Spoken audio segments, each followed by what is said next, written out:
Salut tout le monde, salut le chat et particulièrement à Sébastien, Vladi, Morissette, Théo, Sylvie, Jérém, Louis. Vous êtes déjà nombreux dans le chat, n'hésitez pas à l'utiliser.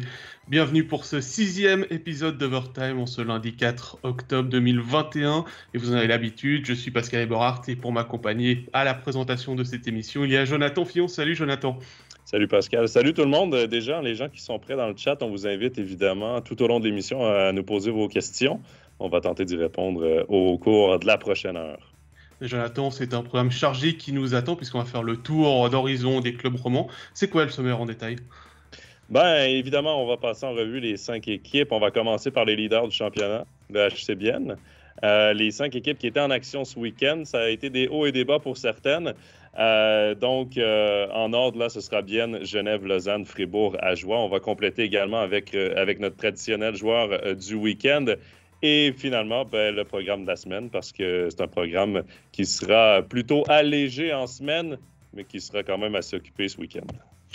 Et non, Sébastien, on n'est pas que les deux. On va accueillir nos deux comparses du jour.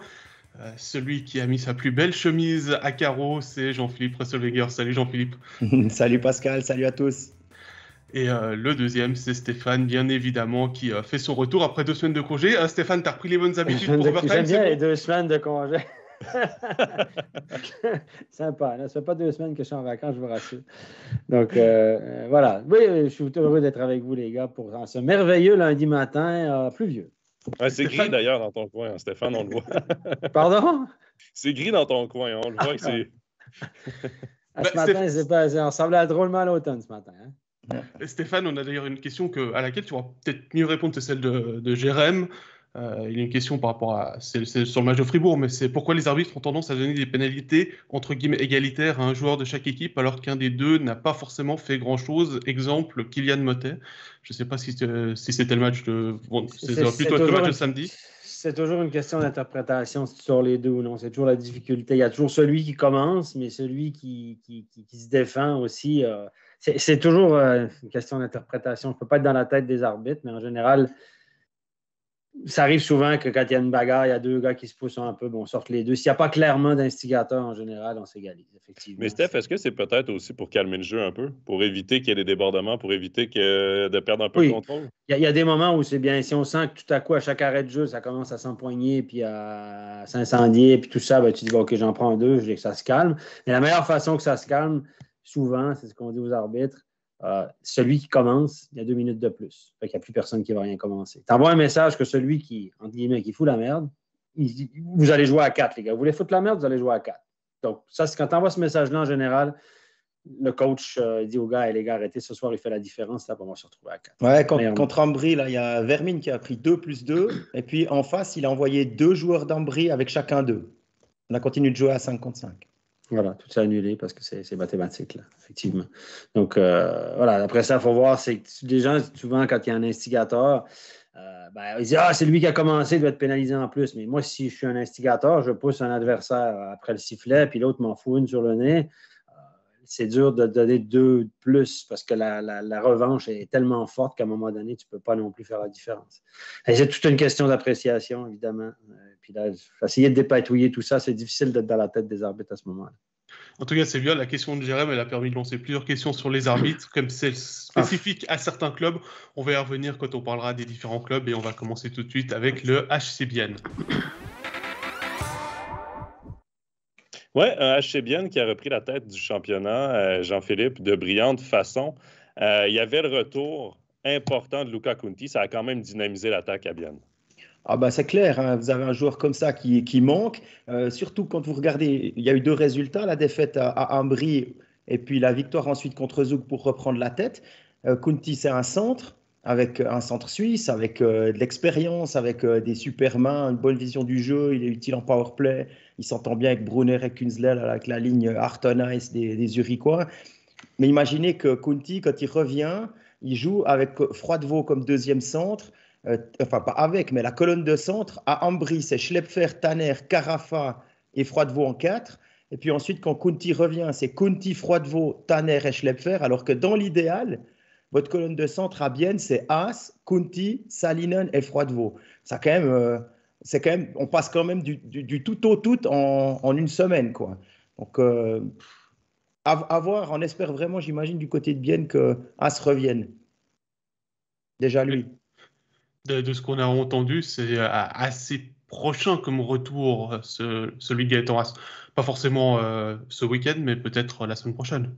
Ah bah, tant mieux, s'il peut réintégrer la première ligne avec Kunti qui passe en 2, et puis ensuite, il faudra Froidevaux ou en 3 ou en 4 en attendant que Salinen revienne, mais avec une main cassée, il y en a pour un moment. Hein. Steph, quand même, le caractère de l'équipe. Après 2 défaites de suite, ils ont connu un très bon début de saison, même si c'est une équipe qui était pas épargnée par les blessures.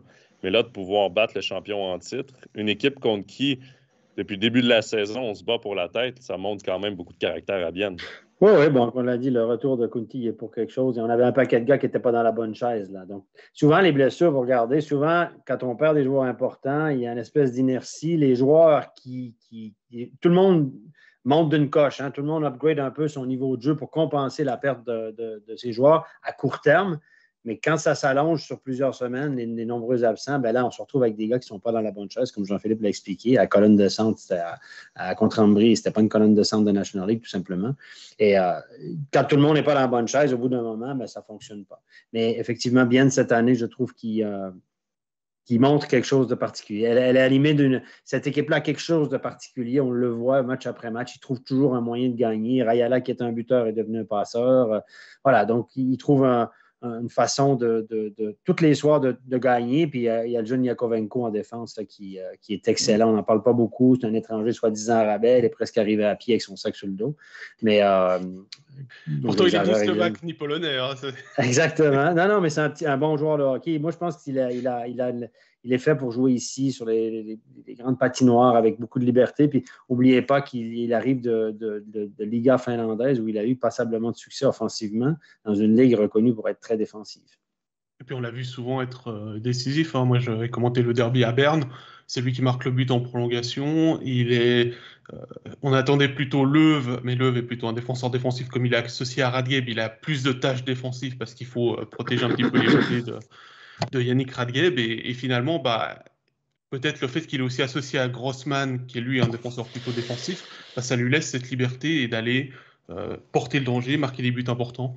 Parlant de Radgeb, les gars, Radgeb ne joue pas de contrat pour l'année prochaine. Est-ce que c'est une priorité de Martin Steinegger? Pas officiellement. Est-ce qu'il est en discussion avec Martin Steinegger? Je pense que c'est quand même un défenseur qui a une valeur sur le marché. Hein. Donc, j'imagine qu'il a une oreille attentive à gauche, une oreille attentive à droite. Il parle avec son agent souvent, l'air de dire est-ce que Bienne va réussir à le garder? Je pense que les enchères doivent quand même monter. Yannick Radgeb arrive dans ses meilleures années. Il semble un petit peu plus solide défensivement, bien accompagné avec là, vous allez me dire, cette année. Donc, avec la maturité, Radgeb peut devenir une super pioche pour un paquet d'équipes. Quelle est l'enveloppe que Martin Steinegger... Ah, mais il y a le projet à Bienne, c'est d'abord le projet, les gars. Rappelez-vous, il y a le projet à Bienne, puis ensuite, on parle d'argent. Non, évidemment, je vous charrie un peu. Je pense qu'il doit avoir une limite, et puis que si il va se battre au maximum avec la limite qu'il a, puis si ça dépasse, Bienne n'est pas encore dans les sphères où tout coule de source, où on peut faire ce qu'on veut, je crois pas. Non, ça va être un gros contrat pour Radgeb, mais quand même à Bienne, une belle profondeur, parce que la victoire à Zug, oui, Rayala a obtenu une passe, mais sinon, c'est pas Rayala, c'est pas Brunner qui se sont mis en évidence au chapitre début, c'est plutôt Ugly, c'est Yakovenko, c'est Ramon Tanner, donc malgré les blessures, il y a quand même des joueurs qui élèvent leur niveau, qui produisent, qui réussissent à créer des choses sur la patinoire. Au début de la saison, on semblait toujours obtenir des buts des mêmes joueurs, mais là, j'ai l'impression aussi qu'on a montré peut-être l'étendue de la profondeur de l'effectif. Et ça, c'est important. Puis on va revenir à Genève. C'est peut-être ça qui fait défaut en ce moment, la profondeur de l'effectif. Quand tu as des blessés, il faut que tu aies des jeunes qui soient prêts à monter, à prendre des responsabilités plus grandes. J'ai l'impression qu'à Bienne, c'est un peu ce qui se passe. Et tant mieux si les blessés finissent par revenir. J'aime bien ce que tu dis par rapport aux jeunes parce qu'effectivement, Tanner a marqué, Schlepfer a marqué aussi. Carafa a commencé à faire des points. Il n'a pas encore réussi à marquer son premier but. Mais voilà, effectivement, il y a un temps, ils avaient vraiment. En plus, quand Tanner était blessé, il y avait Begliari en plus qui était là, qui a eu des minutes sur le powerplay, puisqu'il joue en powerplay avec les M20 et que Tormanen l'avait vu jouer avec les M20 sur le powerplay. Donc, effectivement, pour l'instant, bien, tout clique. Pour prendre une expression simple. Jean-Philippe. Puis la preuve, on peut rajouter Garessu, on peut rajouter Stempfli, il y a de quoi faire, mais c'est des jeunes qui ont été intégrés au fur et à mesure. C'est pas, ils découvrent pas la National League cette saison. Hein. C'est pas quelqu'un. Ah, Beglieri, oui, mais il y en a peu. Tous les autres ont déjà quelques matchs, ont déjà été aux entraînements avec l'équipe, ont déjà joué contre des adultes. Ils sortent pas de M20 comme ça. Hein. Ils ont Schlepfer a passé par Langenthal, si je me trompe pas, etc. Carafa a aussi joué en Swiss League. Enfin, ça vous donne quand même que. On parle toujours de la pyramide de formation de Zug avec les Getseka et tout ça, ce qui est en train de se faire à Bienne, déjà sous McNamara, avant qu'il s'en aille. On travaille avec les M17, les M20, puis on travaille aussi pour la suite avec des bons partenaires en Swiss League. On a une idée claire de ce dont les juniors ont besoin pour faire le pas. Et pour l'instant, ça leur donne raison. Et puis, c'est plutôt agréable de voir des jeunes Suisses pouvoir patiner en National League. Est-ce que l'exemple n'a pas été fait avec Yanis Moser? Ils l'ont amené petit à petit à prendre des responsabilités avec la première équipe alors qu'il était encore en âge M20. Et maintenant, il est aux portes de la NHL. Il a été en équipe nationale finalement.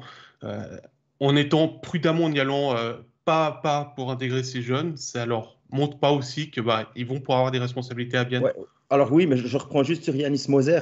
Il y a un talent peut-être qu'on ne voyait pas tout de suite depuis nos postes de journalistes et qu'on avait décelé assez vite à Bienne. Et c'est tout de suite plus facile d'intégrer un gars comme ça que d'autres où, ma foi, le pas se fait plus tard.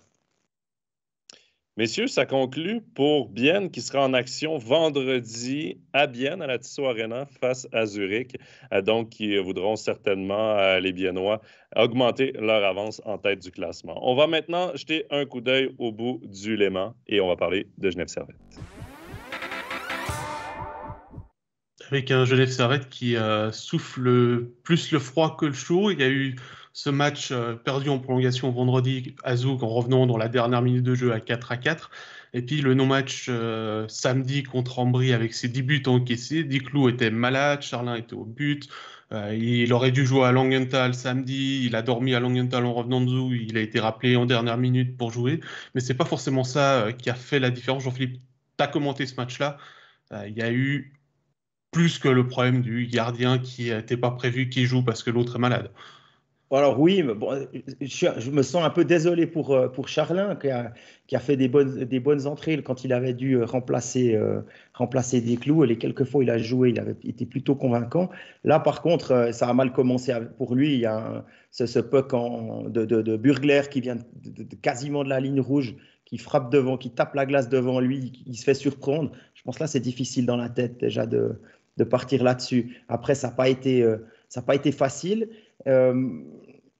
On a beaucoup tiré sur les mêmes personnes, en se disant ça va passer, ça va passer. On termine avec 29 minutes 30 pour Tom Ernest sur la glace, plus de 26 pour Vatanen, plus de 25 pour Phil Poula et puis qui sait qu'il y avait encore Winnick qui est au-dessus de 23 minutes, quelque chose comme ça.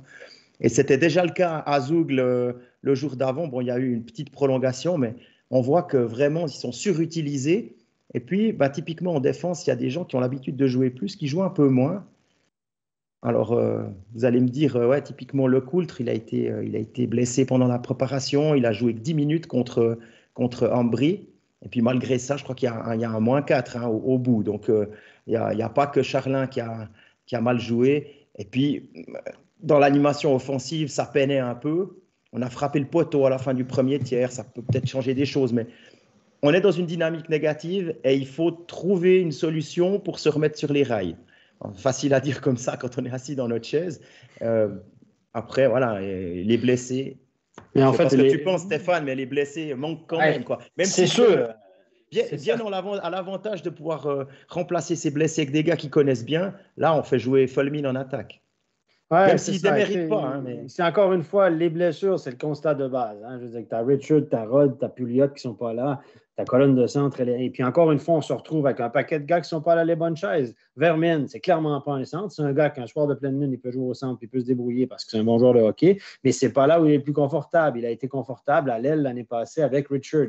Donc son joueur de centre n'étant pas là, il prend sa place au centre. Puis là, il se retrouve au centre de la 3 ou de la 2 avec des alliés. Les jeunes sont tous upgradés puis n'arrivent pas forcément à suivre le rythme. Je parle de Patry, de Guillamon, etc., qui, lorsqu'ils étaient bien accompagnés, quand l'équipe était en pleine bourre l'année passée, fonctionnait. Là, ça ne fonctionne pas. Ceci dit, là, Pat Aymon et le coaching staff, ils sont dans l'urgence. Là, ils veulent sortir de cette torpeur. Puis la solution, c'est on fait comme si c'était le dernier match de la saison, la série finale de la Coupe Stanley. Il faut que tu gagnes. Je mets tout dans la mêlée pour gagner. Je surcharge mes meilleurs joueurs. Je les fais jouer 25-30 minutes parce que je veux finalement gagner un match, puis qu'on passe à autre chose, puis que l'ambiance change. Mais là, ça n'arrive pas. Là, samedi, c'était l'histoire de gardien. Ça a peut-être moins bien été pour le jeune Charlin. Puis là, il y a d'autres joueurs, évidemment, qui vont commencer à tirer la gueule un peu parce que Vatanen, c'est sympa, tu vas chercher Vatanen. Mais les autres, qui jouent 10 minutes, ils vont dire c'est sympa, mais moi, je joue à 15-20 puis j'étais bien. Puis là, je joue 10 parce que vous surchargez les étrangers. Puis là, on parle éventuellement de Gennady à Genève maintenant. Donc, imaginez si on fait débarquer Gennady. Je ne suis pas sûr que c'est une bonne solution pour l'interne, pour la gestion du banc et de l'effectif. Mais effectivement, pour Genève, ça ne va pas bien du tout. Là. Oui, les blessures, mais c'est un constat, il faut faire avec. Donc, mais toujours est-il que ça ne va pas terrible. Si on n'est pas en crise, on n'est pas loin. Voilà, on nous rappelle assez souvent qu'une des caractéristiques de Genève, c'est la bonne ambiance dans le vestiaire. Et puis, tout le monde s'entend bien, tout le monde a envie de venir à la patinoire. Même les joueurs qui arrivent se rendent compte. Maintenant, il faut que ce soit utile, ça. Faut que ça... aussi, une bonne ambiance, c'est difficile à entretenir quand tu fais que perdre. Justement, quand les choses vont bien, la bonne ambiance, c'est une spirale. Voilà. Et là, ce sera un test. Hein. Si les leaders de ce vestiaire arrivent à garder l'ambiance un peu correcte, c'est peut-être un plus pour s'en sortir. Si ça se délite, ça risque d'aller pas mieux. Oui, parce que le danger dans des défaites, c'est que le vestiaire se divise, que des joueurs commencent à pointer certains du doigt et qui commencent à avoir des clans. Et c'est là où tu perds la bonne ambiance qui, d'ailleurs, se voyait à Genève. Il y avait vraiment ce sentiment d'union, de tout le monde pousse dans la même direction, mais là, ça va être compliqué. Et la gestion de Charlin, Pascal, il y a eu des questions dans le chat. Ça aussi, c'est la question. Est-ce qu'on aurait dû enlever... Les gars, je veux votre avis là-dessus. Est-ce qu'on aurait dû enlever Charlin en sachant très bien que le second n'était pas de niveau National League, mais ton gardien d'avenir, oui, il y a des clous, mais ton gardien jeune qui pousse, un Genevois, c'est Stéphane Charlin. Est-ce que tu laisses se faire démolir comme ça de la sorte? Bon, c'est arrivé en fin de match. Il faut dire que c'est arrivé en fin de match. C'est ce que j'allais dire. Oui, c'est arrivé en fin de match. Il y avait 4-3 après 40 minutes de jeu. Donc, à 7-4, ils sont encore dans le... Ils sont encore dans le... Ouais, à 7-4 peut-être, ouais. Mais bon, après, c'est toujours la même chose. C'est toujours facile à dire après aussi. Hein. Ça, exactement. Personne ne savait qu'on aurait 3 derrière. Est-ce que c'est aussi rendre au service au deuxième gardien qui n'a pas joué l'année passée? Il n'a pas eu de minutes de match l'année passée. Il n'a pas eu de minutes de match encore cette saison. Il a joué un match il y a 2 ans en KHL. Je n'ai pas le nombre de minutes qu'il a joué, Chianov. Donc voilà, en même temps, c'est compliqué de mettre un gardien qui a pratiquement pas joué depuis 3 ans sur un match qui est déjà perdu largement, alors que tu essayes aussi de muscler psychologiquement ton gardien, mentalement ton gardien, face à ce genre de défaite. C'est clair, prendre 10, c'est difficile. Il en a quelques-uns sur la conscience, notamment le premier, comme disait Jean-Philippe. Maintenant, c'est aussi le travail de l'entraîneur des gardiens de prendre cette décision. On a aussi des questions par rapport à Manzato, à savoir que c'est la décision de Beaulieu de dire à Gauchi que finalement, il fallait ramener Charlin plutôt que garder Manzato. Je sais que Beaulieu, il n'était pas content de ce qui s'est passé l'année passée avec Charlin à Chaux-de-Fonds parce qu'il n'y avait pas d'entraîneur des gardiens pour le superviser et Charlin, c'est un gardien qui a besoin d'être coaché, d'avoir les retours de son entraîneur régulièrement. Donc c'est vrai que l'année passée, j'ai envie de dire, c'est un peu une année perdue pour lui. C'était une année difficile à Chaux-de-Fonds, effectivement. Je pense que Beaulieu voulait le ramener. Mais je pense qu'à un moment donné, c'était cette année ou l'année prochaine. Charlin, tu ne peux pas le laisser 6 ans en Ligue B. Là, il a 22-23. Il arrive dans l'âge où tout à coup, il peut venir faire le backup et prendre gentiment les responsabilités. Là, il les a pris comme ça, un peu à la dernière minute, pauvre lui. Et là, mentalement, ça va être compliqué. Donc, si Desclous revient et assume les prochains matchs, donc on va quand gentiment oublier ça. Si l'équipe se remet à gagner, c'est toujours la même histoire. Mais Charlin, c'est facile à dire après, on aurait dû encore le laisser une année là-bas ou quoi que ce soit. C'était pas illogique de le ramener. Je veux dire, regardez, Vutriche a le même âge à à Berne. Et puis, regardez, là, il est numéro 1. Van Manzato a gagné ce week-end, mais il y a des bons chiffres, Vutriche. Il y aura des hauts, des bas, comme tous les jeunes. Mais à un moment donné, il faut essayer, il faut tenter. Et puis, Le pari était bon. Le pari était bon, mais un gardien, ça se joue beaucoup entre les deux oreilles. C'est beaucoup une question de confiance aussi. Stéphane Charlin a une technique incroyable. Puis sur le 7e but, je crois que c'est le 7e, Jean-Philippe, tu me corriges si je me trompe, là. Il essaie de faire dévier la rondelle avec sa canne dans le coin. Ouais, c'est ça. C'est juste. Sa technique est parfaite. La façon de le faire est la bonne. Malheureusement, c'est un puck flottant qui arrive et ça touche sa canne, mais ça flippe par-dessus, ça rentre dans le but. C'est de la malchance. Mais les gardiens en confiance créent leur chance. Et là, Charlin, après un revers de la sorte, j'ai l'impression qu'entre les deux oreilles, j'espère qu'on lui a donné complet repos, qu'il a pu vraiment se déconnecter hier. Et même chose pour aujourd'hui, parce qu'il va avoir besoin de se refaire mentalement. La mauvaise nouvelle pour Genève, c'est qu'il joue déjà demain et on ne sait pas si Charlin va être devant la cage ou si je ne sais pas si c'est une bonne ou une mauvaise nouvelle, hein, parce que quand tu as vécu ce match-là à domicile et que tu peux rejouer à domicile assez vite, comme ça, tu fais une croix sur ce qui s'est passé, tu prends les 2-3 trucs qu'il y a à prendre et puis tu oublies, puis tu avances. Tu es déjà dans la compétition. Le seul truc, c'est que j'espère à voir maintenant si Desclous est remis de sa maladie ou pas. Ce n'était pas le Covid, selon les informations de la conférence de presse de 19h15. Il y a encore deux sujets de discussion par rapport au match de Genève. Alors, je vais d'abord me tourner vers toi, Stéphane, parce qu'il y a cette histoire sur le 6-4. Il y a eu un protêt posé parce que Grassi avait encore un patin dans le box de pénalité, un patin sur la glace, et il aurait dû avoir les deux patins sur la glace selon le règlement. Le protêt n'a pas été confirmé parce que c'est une erreur de jugement des arbitres, c'est ça, hein. Donc, Genève n'aurait pas obtenu gain de cause. Non, de toute façon, ils le savaient, ils ont fait ça pour enquiquiner les arbitres qui n'avaient pas un très bon match derrière la cravate, visiblement, puis ils étaient un peu frustrés, puis l'équipe allait mal. Donc là, le protêt, c'est le genre de truc pour enquiquiner les arbitres, pour leur mettre la pression. Il savait très bien, j'ai changé des messages avec Louis après le match, il savait très bien que ça allait nulle part. Ce qui s'est passé, c'est que le joueur, effectivement, le règlement dit que tu dois avoir les deux pieds sur la glace, ou en tout cas avoir un pied sur la glace, puis l'autre plus en contact avec le banc. Ça, ce n'est pas clairement défini. Toujours est-il que les arbitres principaux, les deux arbitres principaux, n'étaient pas dans un angle très favorable, ou en tout cas, n'étaient pas très sûrs si le gars avait encore un pied sur le banc ou non. Le seul qui l'a vu clairement, c'est un juge de ligne, qui était à côté, là. Il l'a vu. Mais un juge de ligne ne peut pas arrêter le jeu et siffler une pénalité. Donc, il l'a vu, il a dit « Oh, il y avait 2 minutes. » Les arbitres sont tout au courant du règlement. Sauf que le seul qui l'a vu clairement, c'est le juge de ligne qui n'est pas habilité à arrêter le jeu. Évidemment, comme de malheur, le but après, c'est un soir comme ça. À chaque fois qu'il y avait un litige, il y avait un but derrière. Donc, les soirs, ça ne tourne pas pour les arbitres et pour Genève non plus. Donc, comme on ne peut pas arrêter le jeu, il y a le but. Et là, évidemment, le juge de ligne va voir les arbitres et les gars... Il y avait encore un pied sur le banc. Moi, je le vois qu'il avait encore en contact avec le banc. Il a joué le puck, il y avait 2 minutes. OK? Sauf que tu ne peux pas annuler un but parce qu'il y avait 2 minutes sur la séquence d'avant. Tu peux annuler un but s'il y a une pénalité majeure. S'il y a un truc qui a donné lieu à une pénalité majeure, là, tu peux dire OK, pénalité majeure, on annule le but, ramène l'horloge et puis on recommence à jouer. Mais tu ne peux pas le faire pour un 2 minutes. Ce que les arbitres ont dit, c'est on l'a raté, on ne peut pas annuler le but, désolé. En gros, c'est grave. Et là, Vigan, là où il n'a pas été bon dans le management, Vigan, c'est qu'il a commencé à expliquer, il faisait des gestes dedans, dehors, puis il faisait signe de la tête, machin. Donc, les gens ont pensé qu'il était en train d'expliquer que non, il a le droit. Ce qu'il expliquait, c'est que oui, la version des arbitres, c'est oui, on a avoué notre faute, puis qu'est-ce que vous voulez qu'on ne peut rien faire d'autre? Évidemment, ils étaient dans le collimateur, Pat a pété les plombs, etc., de protège, etc. Donc, et ça, c'est clairement une erreur de jugement. Ce n'est pas une faute technique. Ils connaissaient la règle, c'est juste qu'ils n'ont pas sifflé la pénalité. C'est comme si tu vois un trébuchet puis que tu ne le siffles pas parce que tu ne l'as pas vu ou que tu l'as loupé. Donc, les gens confondent. Une erreur technique, c'est une application de la règle du genre un joueur qui reçoit 10 minutes puis un deuxième 10 minutes dans le même match. Le deuxième 10 minutes se transforme en 20 puis il est au vestiaire. Et si vous donnez 2 fois 10 puis il reste 2 fois 10 au banc, il continue de jouer, ça, c'est une faute technique. Si vous avez 2 fois 2 d'un côté, puis 2 fois 2 de l'autre côté, puis vous jouez à 4 contre 4, ça, c'est une faute technique.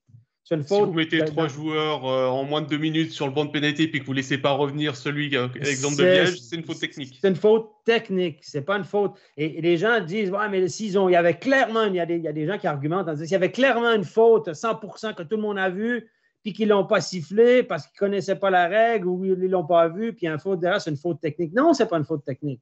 C'est une faute de jugement. Il a loupé l'action, c'est tout. C'est pas...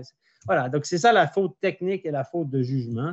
Et là, clairement, c'était une faute de jugement. Et les arbitres ont avoué leur truc. Vigan, il a dit, moi, je ne suis pas dans un angle pour voir, je ne suis pas très sûr. Ça, c'est un truc comme arbitre qui arrive tellement peu souvent que tu figes souvent. Tu dis, oh, qu'est-ce qui arrive?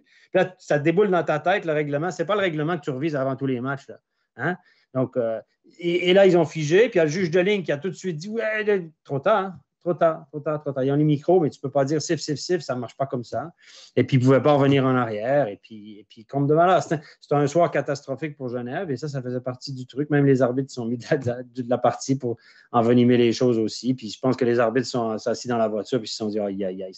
C'est le match où il n'y avait rien qui tournait. À chaque fois qu'il y avait un truc litigieux, bam, derrière, il y avait un but derrière. Puis évidemment, tout le monde met l'emphase là-dessus, etc.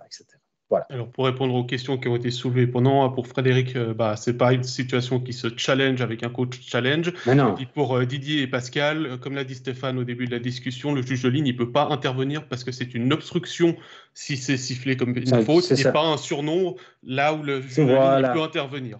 C'est ça, exactement. Bien dit, ça t'a bien fait de le spécifier. Ce n'est pas un surnombre. Ça aurait été un surnombre, le juge de ligne aurait pu siffler puis ça aurait été réglé. Mais ce n'est pas un surnombre, c'est une pénalité de jeu comme une obstruction. C'est une obstruction. Tu interfères, depuis le banc des joueurs, haute pénalité, tu interfères dans le jeu de façon illégale. Ça devient une obstruction. Et puis, c'est un peu malheureux que ça se termine en but, hein, parce que si Regin échappe la rondelle ou bien si on défend comme il faut sur Regin au moment de l'entrée de zone, je crois qu'ils sont 2, voire même 3 sur lui, personne n'arrive à l'arrêter, il transmet sur la droite, et je ne sais plus si c'est Kostner ou j'ai un doute maintenant, c'est peut-être Bourron. Enfin, toujours est-il que voilà, il y avait d'autres erreurs dans le jeu côté Genevois sur l'entrée de zone de Regin où là on aurait dû le stopper, quoi. C'est ça, les arbitres. On parlerait peut-être pas de ça. Et puis, si on regarde dans l'autre sens, il y a eu 2 minutes de données à Macmillan, le Canadien d'Ambry, là, qui est sur contrat jusqu'en novembre, puis avec une option. Il fait vraiment du bon boulot. Et lui, il a dégagé le puck en l'air. Et puis, le puck est allé taper une des poutres de la patinoire des Vernets, une poutre en métal, puis est parti dans le public. Les arbitres n'ont pas vu que le puck avait tapé la poutre, donc ils ont donné 2 minutes pour retarder le jeu. Et sur le power play, Vatanen marque.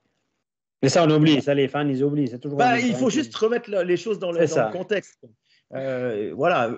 Nous, on ne l'a pas vu tout de suite, mais en discutant aussi avec le staff d'Ambry, ils ont dit, mais regarde. Ah ouais, c'est juste, on a vérifié, effectivement. Effectivement, le staff était très au fait que c'était pas une situation de protêt. Et puis, comme John Foust avait déposé protêt le match à Zug aussi, là, pour une obstruction sur le gardien, parce que tu n'es pas d'accord avec la décision. Ça ne marche pas comme ça. C'est parce que sinon, il va y avoir des protêts pour à chaque trébuchet. Il y a un trébuchet, puis 30 secondes après, il n'y a pas d'arrêt de jeu, il y a un but. Ah, il y avait un trébuchet, on dépose protêt. Ah ouais, ça ne marche pas comme ça. Imaginez le juge aller voir toutes les scènes. Ça ne fonctionne pas comme ça. Il y a le jugement. Et puis voilà. Ce que Foust aurait pu argumenter à Zug, pour ceux qui s'en souviennent, c'est l'histoire du gars qui est pénalisé ou pas. Donc, le gars est sorti du banc de pénalité comme il n'y avait pas d'obstruction. Ça, c'est un nouveau point de règlement. Ça aurait pu être une faute technique éventuelle. De faire revenir le gars à tort ou de le laisser à tort dans le banc de pénalité. Donc, de jouer à 4 contre 5. Ça, pas aligner le bon nombre de joueurs sur la glace alors que le règlement prévoit l'inverse. Ça aurait pu être une faute technique, typiquement. L'autre question qu'il y avait, c'était concernant Pat Témon. C'est Xavier et Didier qui posaient la question. Est-ce que finalement, Patrick Témon est en danger actuellement avec les résultats ou est-ce qu'il pourrait perdre sa place prochainement avec les résultats actuels de Genève Servette? J'ai pas de boule de cristal, hein, mais c'est clair qu'à chaque fois que tu perds 3-4 de suite, on va se poser la question. Mais là, il y a quand même des circonstances atténuantes qui montrent que il vous manque une ligne. 3 joueurs comme Pouliot, comme Rod et comme Richard, t'enlèves ce genre de joueurs dans une équipe de National League, tu regardes, je pense que les séries de défaites peuvent s'enchaîner aussi. Donc, c'est quand même très difficile et je ne pense pas que les ressources nécessaires pour faire tourner le tout n'existent pas. Ça veut dire que je pense que dans le coaching staff, entre la connaissance des joueurs, ce qui se passe, je pense qu'on a connaissance des erreurs, des errements, que ce soit défensif ou offensif. Je pense que les solutions sont là. À mon avis, il n'est pas en danger. Mais Moi, Non, moi, je pense messieurs, pas non plus. j'espère que c'est pas une option. J'espère que Pat Aymon peut dormir sur ses deux oreilles quand il se couche le soir parce que c'est pas vrai que si tu changes le système en ce moment à Genève ou si tu changes d'entraîneur, ça va être un virage à 180 degrés puis on va partir sur des séquences de victoire. À un moment donné, je pense que l'équipe analyse aussi ce qu'ils ont sous la main, analyse pourquoi ils ont perdu contre Ambry. Reste que contre Zug, le retour en arrière a montré du caractère. Je veux dire, depuis le début de la saison, cette équipe-là n'a jamais été complète. On n'a jamais vu Genève Servette en entier. Donc, je pense que ça fait partie de l'évaluation aussi. Je serais très surpris qu'on envisage dans Moi, je serais très surpris aussi. Je pense pas évidemment, il y a des remises en question. Quand tu perds ton équipe, tout le staff, il y a des réunions. On va dire, bon, qu'est-ce qu'on fait de faux? Qu'est-ce qu'on aurait pu faire différent? Il y a ci, il y a ça. Est-ce qu'on peut attribuer la défaite de samedi uniquement à Charlin? Non, c'est trop facile. Hein? Je veux dire, il y a quand même des erreurs de fois. Si tu prends 10 buts, c'est pas que ton gardien. Et puis, est-ce qu'on a pas trop surchargé les gars vendredi et on n'avait plus de jeu en fin de match samedi? Est-ce que c'est à cause des blessures? Est-ce qu'on. Il y a un paquet de. Non, mais moi, je ne peux pas croire que tout à coup, on jette Pat Aymon. Je n'entends pas de rébellion dans le vestiaire à propos de Pat Aymon, en tout cas depuis 2 ans. Cette équipe-là s'est rendue en finale aussi l'année passée. Il faut se relaxer un peu et respirer par le nez. Ça aussi, c'était un truc à double tranchant. Hein. Tu vas jusqu'en finale, donc c'est évidemment un super truc. Bon, tu perds, ok, mais ta préparation, avant de recommencer, elle est plus courte. Tu as des gars qui se sont blessés, qui sont de retour, qui jouent, mais qui ne sont pas à 100%. Carrère Lecoultre, par exemple. Et ça, voilà, il faut gérer ça, c'est une nouvelle situation. Et ça monte les attentes aussi. Ça aussi, c'est un couteau à double tranchant parce que les gens avaient des hautes attentes. Puis la malchance fait que Genève se cherche beaucoup en ce début de saison. Et on est parfois un peu peut-être plus dur dans notre vision, mais il faut être aussi réaliste que ça ne va pas super bien. Espérons pour eux que les retours de blessures éventuels. Une à 2 semaines. Hein, pour Rod, c'est 1 à 2 semaines comme pour Pouliot. Donc là, on s'approche gentiment. Desclous pourrait être de retour mardi, déjà, donc demain. Mais c'est quand même marrant, les gars. Moi, je trouve qu'il y a quand même quelque chose qui me frappe aussi. C'est qu'à Genève, ça va mal. Ça va même assez mal. On est proche d'une crise. Il y a des blessés qui s'expliquent et tout. Mais on s'est assez serein quand même. Il n'y a personne qui crie au scandale. Puis quand ça se passe à Fribourg ou à Lausanne, imaginez à Fribourg. La même situation à Fribourg, je pense que Dubé il se fait agresser quand il va à la Migros. J'exagère un peu. Mais c'est un drame social. Tout le monde ne parle que de ça, puis que Dubé, c'est pas l'homme de la situation, puis qu'il aurait dû changer, etc. À Lausanne, même chose. À Lausanne, après la défaite à Rapperswil, c'était l'hécatombe. C'était tout. La saison, elle était pousse, c'était fini, etc. Et là, à Genève, on perd 10-4 contre 10-4 contre Ambry à la maison. Et puis, ça va mal, mais bon, si, je ne sais pas si Genève draine moins d'émotions ou est moins un club sur les feux de la rampe, mais tout ce qui se passe à Fribourg, à Lausanne, a toujours beaucoup plus d'impact négatif ou positif qu'à Genève. J'ai cette impression-là, parce que là, ça se passait dans d'autres clubs, ce serait catastrophique. Si Lausanne était en finale l'année dernière, peut-être que tu vois, ça calme un peu quand même pas mal. De te dire, Genève l'année passée, avec quasi les mêmes, là on a rajouté Vatanen, on a remplacé Phil Poula par Omar Phil Poula. Même si ce n'est pas tout à fait les mêmes joueurs. Peut-être que ça aide. Hein. Est-ce qu'il y a moins de pression? Moi, le but de mon truc, c'est qu'il y a moins de pression à Genève, finalement. Alors, cette équipe-là est moins médiatisée et il y a moins grosse base de fans, de gens mordus du club qu'ailleurs, puis qui fait que quand c'est en haut, c'est moins grave, c'est moins important, puis quand c'est en bas, c'est aussi moins important. J'ai ce sentiment-là un petit peu. C'est aussi le sentiment que j'ai, moi. Pour Fribourg, il y a un truc, c'est que, à Fribourg, il n'y a pas un club de foot qui est tout en haut. Et tout le monde parle de hockey tout le temps. C'est le hockey. Il y avait les Pingouins à un moment, mais ça fait des années et des années. Non, c'est ça. C'est que Genève est une ville multiculturelle, peut-être multisport aussi. Il y a moins de focus à Fribourg. Le hockey, c'est comme les Canadiens de Montréal à Montréal. Tout le monde est au courant. Puis tout ce qui se passe à Fribourg, quand on gagne le samedi, ça va bien le dimanche matin. Quand on perd le samedi, tout le monde sur la gueule. J'exagère un peu. Mais quand même. Messieurs, on va arrêter de parler de Genève parce que ça fait quand même de nombreuses minutes qu'on est là-dessus. Genève, d'ailleurs, qui est la seule équipe qui joue demain, la seule équipe romande qui joue face à Davos. Ouais. Vous serez là les deux, hein? Stéphane et Jean-Philippe, donc vous vous déplacez. Très bon match, messieurs. Là, les gars, c'est l'heure de ranger nos téléphones. On range les natels, on va parler de Lausanne. Bon, avant de décrocher... Je comprenais pas, j'ai dit... On était obligé. On était obligé, ouais. Avant de parler de téléphone, on va quand même parler de ce qui s'est passé sur la glace avec la défaite vendredi contre Zurich à domicile. Crucifié par une ex, comme j'ai lu sur une des manchettes pour le Lausanne Hockey Club, avec le but de Malguin dans le troisième tiers pour donner la victoire 3-2 à Zurich, et puis la victoire sans Libani samedi à Lugano 4-1, avec notamment le premier but de Phil Varone. Est-ce que finalement ce ne serait pas son déclic d'avoir été le pompier d'urgence et de marquer un but avec beaucoup de chance? Steph, je vois que tu remets tes lunettes parce que tu hésites. C'est mes oreilles que j'ai bien entendu ta question. C'est les écouteurs qu'il faut que tu ajustes, pas les lunettes. Je suis malheureusement pas convaincu par Varone depuis les matchs amicaux que j'ai vus à la saison. C'est pas parce qu'il a marqué un but. Bon, il faut dire que c'était presque un autogol. Il était un peu chanceux, mais peu importe, c'est un but quand même. Je suis pas convaincu avec Varone. Je pense qu'on s'est trompé avec Varone. Il avait été offert à plusieurs clubs. Lausanne, c'est l'équipe qui a mordu à l'hameçon. Et je pense que Varone, moi, ce que j'avais entendu de lui, c'est qu'il manquait de vitesse, trichait un petit peu défensivement. C'est pas... Il a eu du succès dans le passé en HL et tout ça, mais ce que je vois ne me convainc pas du tout et ne me rassure pas du tout. J'ai regardé le match de samedi du coin de l'œil et je ne suis pas convaincu par Varone. Je pense pas que c'est un étranger. C'est l'étranger que Lausanne avait besoin en considérant qu'ils ont perdu Malguin et Udo. Il y a Louis qui mentionne Varone ne passera pas l'hiver. Jean-Philippe, on s'entend que si Sekatch joue le prochain match, c'est Varone qui va certainement être copé. Ah oui, je ne pense pas qu'on peut reprocher quoi que ce soit à Emerton.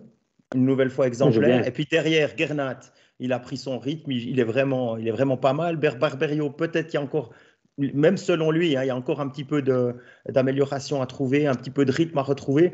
Moi, je pense que ça semble assez logique. Et puis surtout, Sekatch, il l'a enlevé, d'accord, ils ont gagné à Lugano, d'accord. Mais au niveau du rendement, il était quand même top scorer. C'est un gars qui fait de la place dans les bandes, qui a des bonnes mains, qui a une bonne vision du jeu, qui est important en powerplay et qui défend. Alors, quand un étranger comme ça important, on voulait marquer le coup avec cette histoire. OK, c'est fait, mais maintenant, je pense que l'équipe en a plus besoin que Varone. Oui, clairement. Je suis tout à fait d'accord. Sekatch, c'est un bon joueur, c'est une bonne pioche. Si on avait besoin d'un... On a quand même été chercher Foust et Baumgartner qui ne sont pas des gros gabarits. On voulait avoir un étranger qui avait une dimension physique, qui pouvait jouer à l'aile parce qu'on avait assez de joueurs de centre et tout. Moi, je pense que Sekatch, c'est une bonne pioche. Même si ce n'est pas un gars qui va te remplir le but et qui va te faire 50 points, c'est un joueur complet dans le genre power forward. Et dans une ligue, on l'a signé pour 3 dans une ligue à 6 étrangers. Ça va être un super étranger, je veux dire, honnêtement.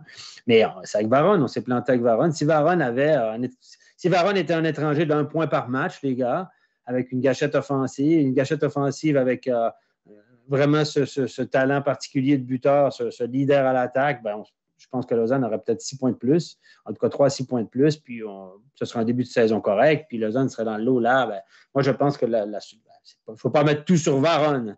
C'est pas Varone en soi, c'est le choix qu'on a fait, on s'est trompé. Ça arrive, des étrangers, ça ne s'adapte pas. Puis je pense que c'en est un. Et sa sortie médiatique en disant qu'en Suisse, les alliés partent à l'abordage sans se méfier de la défensive. Excuse-moi, c'était pas une grande déclaration de sa part. Là. L'air de dire les gars, ils ne s'occupent pas de la défensive, c'est tout moi qui s'en occupe. Excuse-moi, il n'y a pas la réputation d'être un grand centre défensif, premièrement.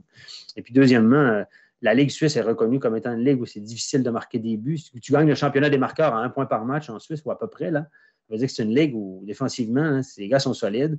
Donc, c'est pas facile de faire des points. Me dire que tout le monde triche dans cette ligue-là, je ne suis pas du tout d'accord avec lui. Pour moi, c'est une fausse excuse. L'avantage, c'est qu'il a un contrat seulement sur cette saison. Donc, au-delà de passer l'hiver, même s'il passe l'hiver, à mon avis, il ne passe pas l'été. En tout cas, pas au Lausanne Hockey Club. Non, on l'a offert à d'autres clubs. Il est sur le marché. C'est un étranger qui... Est-ce qu'on va lui retrouver une place en KHL, en Finlande ou en Suède? Mais évidemment, avec le début de saison qu'il a, plus difficile à vendre. Ce qui est assez surprenant, c'est pour Varone, pas de problème. On s'est trompé, on l'admet, on le propose. Mais on a aussi proposé Sekatch à certaines équipes. Alors, comment on explique ça? Mystère. Moi, j'ai pas entendu ça. Moi, j'ai pas entendu ce bruit sur Sekatch. Je sais qu'on voulait libérer un joueur pour en engager un autre éventuellement, libérer un des joueurs, mais moi, j'ai pas entendu Sekatch. C'est en tout cas ce que Régis nous a expliqué la semaine dernière dans Overtime. Ouais. Oui. Moi, je ne sais pas, je n'ai pas d'infos là-dessus. Je suis très surpris d'entendre ça, mais je n'ai pas du tout d'infos. Je sais que Genadi est sur le marché, clairement, parce qu'on sait de toute façon qu'il va partir, puis qu'à l'âge qu'il a, on ne veut bien sûr pas le garder. Puis à Lausanne, en défense, on a clairement mis des priorités sur certains joueurs avec des contrats à long terme, Elner, Glauser, Frick, etc. Il ne figure plus d'implant de l'équipe. C'est ça que Genadi, qu'on tente d'obtenir quelque chose pour Genadi en retour plutôt que de le perdre à la fin de l'année. Ça fait du sens pour moi. Mais C4, moi, je n'ai pas entendu ça, mais si Régis l'a entendu, c'est très, très surprenant. Voilà. Mais en tout cas, c'est de nouveau une transition très bien téléphonée, puisque je voulais qu'on parle de Genadi. Oui. D'après Jérôme Renard, Berne et Genève sont sur les rangs, mais quel joueur pourrait être proposé en retour pour Genadi? Parce ça peut être un attaquant. Hein. Que Svoboda, il veut quelque chose en retour de Genadi. Il ne veut pas le laisser partir, tu l'as dit, Stéphane, pour rien. Ça peut être non, ce n'est pas une histoire financière. Kanaka, c'était financier, on l'a su. Marjorie, c'était financier, on l'a su. Mais là, voilà. Donc, Genadi, c'est vrai qu'il n'est pas essentiel, les 7e défenseurs. S'il y a des blessés, ça sera une perte. Mais moi, je pense que ce n'est pas un mauvais coup si tu obtiens quelque chose en retour. Tu libères quand même un gros salaire et tu obtiens quelque chose en retour. Mais qu'est-ce qu'on va obtenir? C'est comme les agents libres sans compensation à la fin des saisons à NHL. Genadi deviendra un joueur de location pour une équipe. On le prend parce qu'on en a besoin.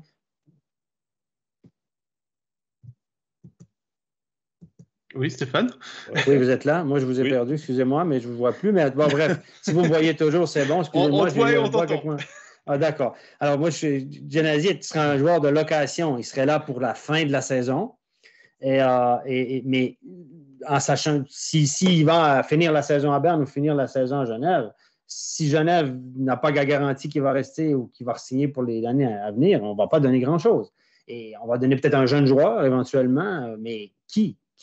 On va donner qui? Je ne sais pas. Si tu cherches en défense à Berne, il y a qui? Il y a Thierry qui arrive en fin de contrat, si je ne me trompe pas. Mais ce n'est pas tout à fait le même profil, mais il peut jouer 7e. Ça veut dire que tu intègres Kruger ou tu intègres Thierry, à savoir 2 joueurs qui sont plutôt des joueurs défensifs. Est-ce qu'on a besoin de Thierry? Est-ce qu'on a besoin, franchement, justement. Est-ce que Lausanne a besoin de Thierry? Et puis si tu regardes à Genève, ils viennent de prendre Vatanen, donc ajouter un défenseur. Maintenant, c'est Volmin qui joue en attaque. Moi, je ne comprends pas qu'est-ce que Genève. On voulait aller chercher un attaquant. On a pris Vatanen en défense parce que, soi-disant, c'était le meilleur joueur disponible. On ne voulait pas spécialement un défenseur. Et là, tu vas chercher Genadi, tu vas encore enlever du temps de glace à Lecoultre à gauche. Justement, ça, c'est. Je comprends pas. Puis c'est un joueur de location, je vous rappelle. Si Genadi ne veut pas signer à Genève pour les années à venir, c'est un joueur que tu vas chercher pour la fin de la saison. C'est un autre gros salaire, hein, excusez-moi, mais Genève, c'est un puissant fond, visiblement. Et personne n'en parle de ça, mais là... on en a parlé la semaine passée. On a bien compris. Hein? On a parlé la semaine passée du puissant fond. Ouais, c'est ça. Mais voilà, puis... Mais c'est ça, c'est que... Puis n'oubliez pas aussi qu'en Suisse, tu ne peux pas dire, toi, tu t'en vas là, toi, tu vas... Genadi peut dire, moi, je ne veux pas aller finir la saison là, ou que ce soit à Genève ou ailleurs. Donc, il peut dire non, moi, je n'accepte pas. Et puis, le gars qu'on pourrait avoir en retour peut aussi dire non. Puis après, c'est une renégociation de contrat. Hein. Les contrats, c'est des nouveaux contrats en Suisse. On ne s'échange pas les contrats comme en NHL. Donc, c'est une situation compliquée. Mais Genadi, sur le marché, messieurs, n'a plus du tout la même valeur qu'il avait. Genadi, clairement, arrive à un âge où c'est un risque. Moi, j'engage Genadi pour une année avec un salaire de base relativement faible avec des bonus. Parce que Genadi, c'est comme Grossman. Les meilleures années sont loin derrière lui. On voit, j'adore Genadi, mais sa vitesse de pied dans le jeu, etc., c'est évident qu'il est en baisse de régime. Donc, quelle valeur il a sur le marché? C'est ça la question. Après ça, il faut aussi voir qui est-ce que tu reçois en retour pour Lausanne. Parce qu'il a encore un rôle en powerplay, parce que Lausanne joue avec 2 défenseurs, que ce soit sur le premier ou sur le deuxième powerplay. Alors, je ne sais plus, je crois qu'il est avec Barberio, et puis que le premier, c'est Gernot Glauser, peut-être l'inverse. Quelque chose comme ça, ouais. Mais il joue chaque fois avec 2 défenseurs. Ouais, moi, encore une fois, Genadi, c'est un gars qui nous est tellement, en tout cas, moi, c'est tellement sympathique, puis c'est un peu l'image de Lausanne, etc. Mais à un moment donné, c'est une décision d'affaires que Lausanne doit prendre. Est-ce qu'on le libère tout simplement, puis on le donne à quelqu'un d'autre? C'est le dernier des Mohicans, c'est le dernier joueur qui a été signé à la promotion, comme Froidevaux à l'époque. C'est le dernier des Mohicans de la première saison de Lausanne, du retour en National League. Est-ce Est-ce que c'est une bonne décision d'affaire? Est-ce que vous le gardez? Regardez la défensive de Lausanne en considérant que Barberio a un contrat, Guernat a signé pour 3, Frick Elna s'est engagé pour 4, Glasseur pour 2 ou 3, peut-être 3. Clairement, on veut aller avec un noyau. Peut-être on va intégrer certains jeunes comme Annette dans les années à venir, je ne sais rien. Est-ce que ça vaut la peine de garder? Si vous êtes manager très objectif, enlevez vos sentiments par rapport à Genadi. Est-ce que vous gardez un Genadi? Moi, pas. Moi, pas, quand je vois la brigade défensive de Lausanne. Messieurs, je vais aller un petit peu dans le chat. Il y a Nicolas qui dit « Gauchi a-t-il que des contacts avec Lausanne? » On pourrait le croire. Chaque fois qu'un joueur est disponible à Lausanne, on a l'impression que Genève est dans les discussions. Il y a Max qui dit « Genève re-signe Joris et Phil Richards à Lausanne pour Genadi. » Il y a Nicolas qui demande en retour en location alors. Bon, il y a plusieurs. Il y a Fabien qui rigole en disant Genadi à Berne et ils reprennent Conacher. Donc, il y a plusieurs qui sont. Il y a des bonnes idées, là, mais. Il y a Gaëtan qui propose l'échange Aaron Genadi, comme ça on allonge le banc en défense à Fribourg, et puis Aaron peut se relancer en marquant les goals que Lausanne ne marque pas. Sébastien lui dit non, garde-le. Et puis j'ai vu passer aussi un message par rapport à l'année prochaine, le fait que Fribourg a peu de défenseurs sous contrat l'année prochaine, donc prendre Genadi en avant, ce serait pas trop mal. Et il y a, en avant. Encore jeune, il y a Denis qui dit Genadi contre un choix de première ronde. Si ça marchait comme ça serait un bon apport, mais je vous dis, c'est un joueur de location. Moi, je pense que j'attendrais avec Genadi, puis il y a peut-être une équipe qui aura blessé, puis 2 blessés en défense, puis qui aspire à être dans le top 6 puis à aller, une équipe comme Lugano, par exemple, ou je ne sais pas quoi. Puis moi, je vous le propose pour la fin de la saison, il peut te rendre des services, tu as besoin d'un défenseur offensif. Après, évidemment, le joueur peut toujours refuser, c'est ça qui est un petit peu enquiquinant. Tu ne peux pas gérer ça comme du business, comme un NHL. Mais moi, je pense que comme Davos a été patient avec Maillère, pas assez patient parce que je pense que c'est Lugano qui en aurait besoin, à mon avis, maintenant. Mais voilà, donc tu attends, puis à un moment donné, une équipe qui a le téléphone va sonner, qui aura un besoin particulier, sont un peu sur la panique, trop de blessés, et puis peut-être qu'à ce moment-là, c'est toujours la négociation, c'est du timing, les garçons. Est-ce que Joël sait jouer gardien? Parce qu'éventuellement, il pourrait être prêté à Lugano pour remplacer Schlegel. C'est ça. Non, mais c'est ça, on est dans le hockey business de plus en plus, c'est des trucs qu'on ne parlait jamais il y a quelques années, ça. Et puis tout à coup, là, voilà, il y a des joueurs qui pourraient changer d'adresse. Il y a Nicolas qui nous répond en parlant là, du puits sans fond à Genève, qui dit non, pas un puits sans fond. Ces joueurs n'ont pas coûté très cher. Vatanen, c'est quoi? 6 mois de salaire. Genadi peut avoir un grand rôle s'il se sent relâché, sans pression. Attention, ça c'est son avis. Il y a eu une question aussi par rapport à Charles Hudon, parce que Charles Hudon a été coupé de son camp d'entraînement à Tampa Bay. Et la question, j'essaie de la retrouver, là, c'était est-ce que Hudon pourrait être vers un retour en Suisse? Il n'a pas réussi à avoir sa place en NHL, une belle option. C'est ça la question. Moi, ça me surprendrait beaucoup que Charles Hudon revienne en Suisse cette saison, parce qu'en fait, Charles Hudon était venu en Suisse parce qu'il ne s'entendait pas avec le Canadien de Montréal. Il voulait quitter le Canadien de Montréal. Le Canadien de Montréal n'était pas prêt à laisser aller ses droits. Donc, il est venu jouer ici en Suisse l'année dernière. Et là, il ne voulait pas non plus se retrouver sur un taxi squad. Là, ça dépend aussi à Tampa Bay quelle entente il a. Il a un contrat 2 volets, oui, mais peut-être que l'équipe le voit comme premier rappel. Donc, pour lui, c'est peut-être... Je pense qu'il a son salaire de base en AHL est assez élevé. Oui, parce qu'il est compté comme un vétéran aussi. Il est à 250 000 en HL, 750 000 en NHL d'après Cap Friendly. Donc voilà, 250 000 généralement sur les ouais, c'est un très bon salaire pour la HL. C'est un très bon salaire, mais c'est moins que ce qu'il aurait en Suisse parce que considérer les impôts, c'est nettement moins, mais il pense encore qu'il a une chance. Mais Charles Hudon veut jouer à NHL et si c'est le premier appel à Tampa Bay, parce qu'il va y avoir des blessés, évidemment, comme dans n'importe quelle équipe, ben c'est peut-être là qu'il va réussir à avoir sa dernière chance en NHL et qui sait après ce qui peut arriver. Moi, je pense qu'il avait besoin d'un changement d'air en Amérique du Nord. Il a utilisé un peu la Suisse comme tremplin. Et ça me surprendrait beaucoup de le voir à court terme. Messieurs, on a beaucoup parlé de Verone. On a parlé de Genadi. À Backcheck, le talk, Steph, on a parlé aussi du téléphone gate, là, cette histoire avec Sekatch et Genadi. Messieurs, j'ai l'impression que tout ça, là, ça enlève le positif de Lausanne. Parce que Lausanne a eu une semaine positive. On s'est incliné contre Zurich, mais c'est 2 victoires en 3 matchs. C'est 3 victoires dans les 5 derniers matchs. J'ai l'impression qu'il y a une espèce d'aura à Lausanne qui fait qu'on est toujours dans le négativisme, on est toujours dans les situations hors glace et tout. Jean-Philippe, ça commence à être un peu problématique parce que sur la glace, l'équipe, gentiment, commence à avoir des prestations plus intéressantes et plus affirmées. Ouais, alors je ne pense pas que ce soit problématique pour ce qui se passe sur la glace. Comme tu dis, il y a aussi des chiffres qui le démontrent. Lausanne est 10e pour l'instant, mais au niveau du nombre de tirs qu'on arrive à créer à 5 contre 5, on est plutôt autour de la 6e place. Défensivement, on est une équipe qui donne très peu de tirs à l'adversaire. On est un tout petit peu au-dessus de 25. Il n'y a qu'une équipe qui fait mieux dans la ligue. Le problème pour moi, il se situe sur la glace encore dans l'efficacité du power play, où on arrive, quand on joue à 5 contre 5 à Lausanne, on arrive à envoyer presque 40 shoots par match en direction du but. On est tout en haut des classements au niveau à 5 contre 5. Et puis quand on joue avec un homme de plus, on tombe, c'est l'équipe qui envoie le moins de shoots contre les gardiens à 5 contre 4.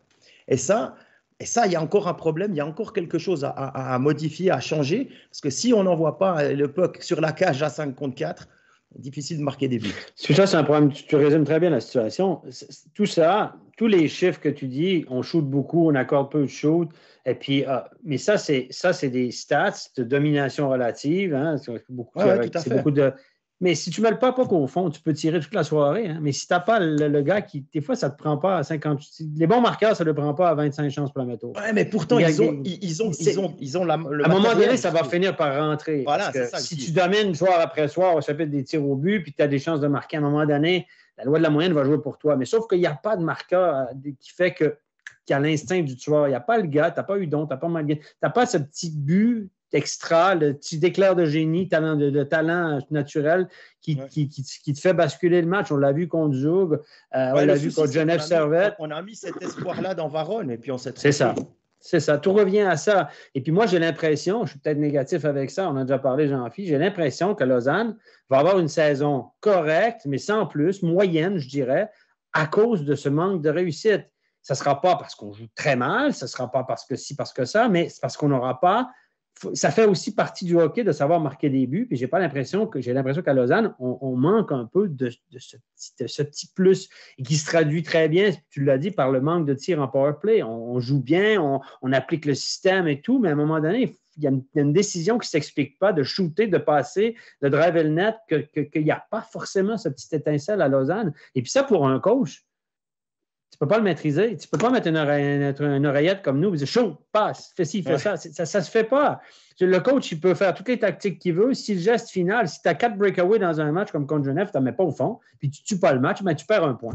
Ben, c'est ça. Puis le box-play aussi. Ça, le box-play, c'est un truc que j'explique mal. Le box-play ne va pas très bien non plus à Lausanne. Comment tu peux changer ça, Stéphane? Là, tu parles de finir le dernier geste parce que ça joue dans la tête, mais... Moi, ce que j'ai vu de Lausanne, c'est qu'est-ce qu'ils ont. On a le match studio qu'on avait ce week-end. J'ai vu Lausanne qui est revenu à la base. Le message du coach, c'est get the puck to the net. Mettez des pucks le plus possible à la cage, allez, ça va finir par bondir pour nous. Contre Berne, on l'a vu, on a marqué quelques buts chanceux, ça a marché. Mais si on remonte le puck au défenseur très, très large, tu bats la ligne tu aménages une ligne de shoot. Mettez des pucks à la cage, on va marquer des buts, des garbage, des buts de merde, mais on va marquer des buts. C'est quand une équipe n'a pas énormément de talent, ben, sur le volume, tu essaies de marquer des buts sur le volume. Oui, mais on ne peut pas parler de Lausanne comme une équipe qui n'a pas de talent. Quand tu amènes offensivement parlant, tu amènes Berchi, tu as Berchi, tu as Sekac, je veux dire, Emerton. Mais Berchi, c'est l'exemple type de Lausanne. C'est un gars qui génère énormément d'attaques, qui va t'en marquer sur le lot, mais qui n'a pas un sens du jeu hors norme. Ce n'est pas un passeur. Regardez, je pense qu'il n'y a pas d'assist encore cette année. Lui, c'est un gars qui va te compléter, qui va te générer de l'attaque, etc., mais il va t'en marquer sur le lot parce qu'il génère de l'attaque, mais ce n'est pas le génie offensif. Ce n'est pas un gars qui a un sens du jeu. Puis Baumgartner, pour l'instant, je ne sais pas s'il a fait un point à Lugano, mais je pense qu'il n'y a pas un point depuis le début de l'année. C'est juste ou bien? Donc, il doit s'adapter. Est-ce que c'est un centre? Est-ce que c'est un ailier? À Davos, l'année passée, c'était plutôt un ailier. Moi, je pense qu'il n'a pas la vitesse pour jouer au centre. C'est pas un gars qui va transporter le jeu, mais c'est un gars que la ligne bleue au but, il est excellent, mais c'est pas un sniper. Il n'y a pas un shoot extraordinaire. Fuchs, c'est un gars de périmètre, c'est un gars qui va t'apporter, qui va te générer de l'attaque, mais c'est pas un sniper non plus. Quand je dis que Lausanne n'a pas de ils ont une bonne équipe, on le voit, on le dit, ils dominent, etc. Ils génèrent beaucoup de trucs, mais la réussite, c'est un petit bout de l'histoire que le coach, mais c'est tellement frustrant. Et je pense que cette année, on va voir ça régulièrement avec Lausanne. ils ont pas mal joué. Ils ont fait un bon match. Et ils perdent un point. Puis ils ont perdu. Puis voilà. C'est mon sentiment. C'est pour ça qu'à la fin de la journée, l'éclair de génie avec Damalguin et Hudon, on ne l'a pas remplacé pour moi. Stéphane Fabrice est d'accord avec toi où il dit pas de sniper ou LHC, c'est ça. Fabrice, t'es comme ça, tu connais bien le hockey. Messieurs, je vais finir ce segment sur Lausanne avec le commentaire de Louis. Lausanne, c'est Dallas, mais pas l'équipe de hockey, plutôt la série télé. Maintenant, on va passer à l'équipe de l'heure en National League Fribourg-Gotteron. Tout bien pour les Dragons, en fait, avec cette victoire 3-1 à Langnau, arrachée grâce aux joueurs de soutien, le succès 6-3 contre Davos, 4e et 5e victoire de rang après une série de défaites, et surtout de victoires signées avec Connor Hughes dans les buts, puisque Reto Berra était malade. Malgré les images qu'on a pu voir sur les réseaux sociaux, on voyait Reto Berra avec son sac sortir de la patinoire. Renseignements pris auprès du staff fribourgeois, c'était des anciennes photos qui ont été réutilisées pour dire le départ. Il était effectivement pas à Langnau, il était au fond du lit. Finalement, tout sourit. Les buteurs qu'on attend marquent, puisque Julien Sprunger a un doublé samedi. Qu'est-ce qu'on a de négatif à dire sur Fribourg au final? Parce qu'on nous reprochait d'être trop positif. C'est chiant parce que tout va bien.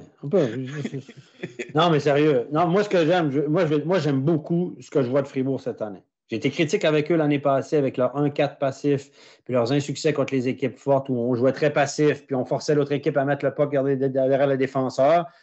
Puis on mettait tous nos défenseurs contre les bonnes équipes des défenseurs de Fribourg, leurs criants problèmes de mobilité et tout ça, de clairvoyance sortaient au grand jour contre les bonnes équipes parce qu'on était trop passifs. Cette année, Fribourg est actif, met beaucoup de pression sur la défense adverse, coupe des jeux en zone neutre. On l'a vu contre Zurich, on l'a vu encore contre Davos.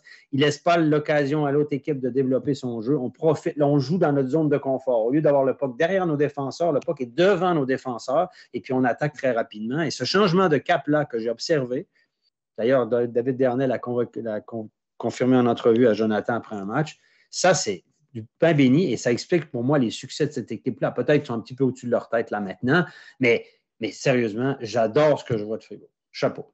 Je le disais la semaine passée, en plus, cette année, ils ont battu Zurich, ils ont battu Genève, certes, ils ont perdu contre Lausanne, mais ils ont battu Bienne. Ils battent des équipes de haut classement cette année. L'année passée, tu l'as suffisamment signalé, Stéphane, c'était difficile contre les équipes du top 6. Cette année, ils battent ces adversaires-là et tant mieux pour Fribourg en ce moment, ça va bien.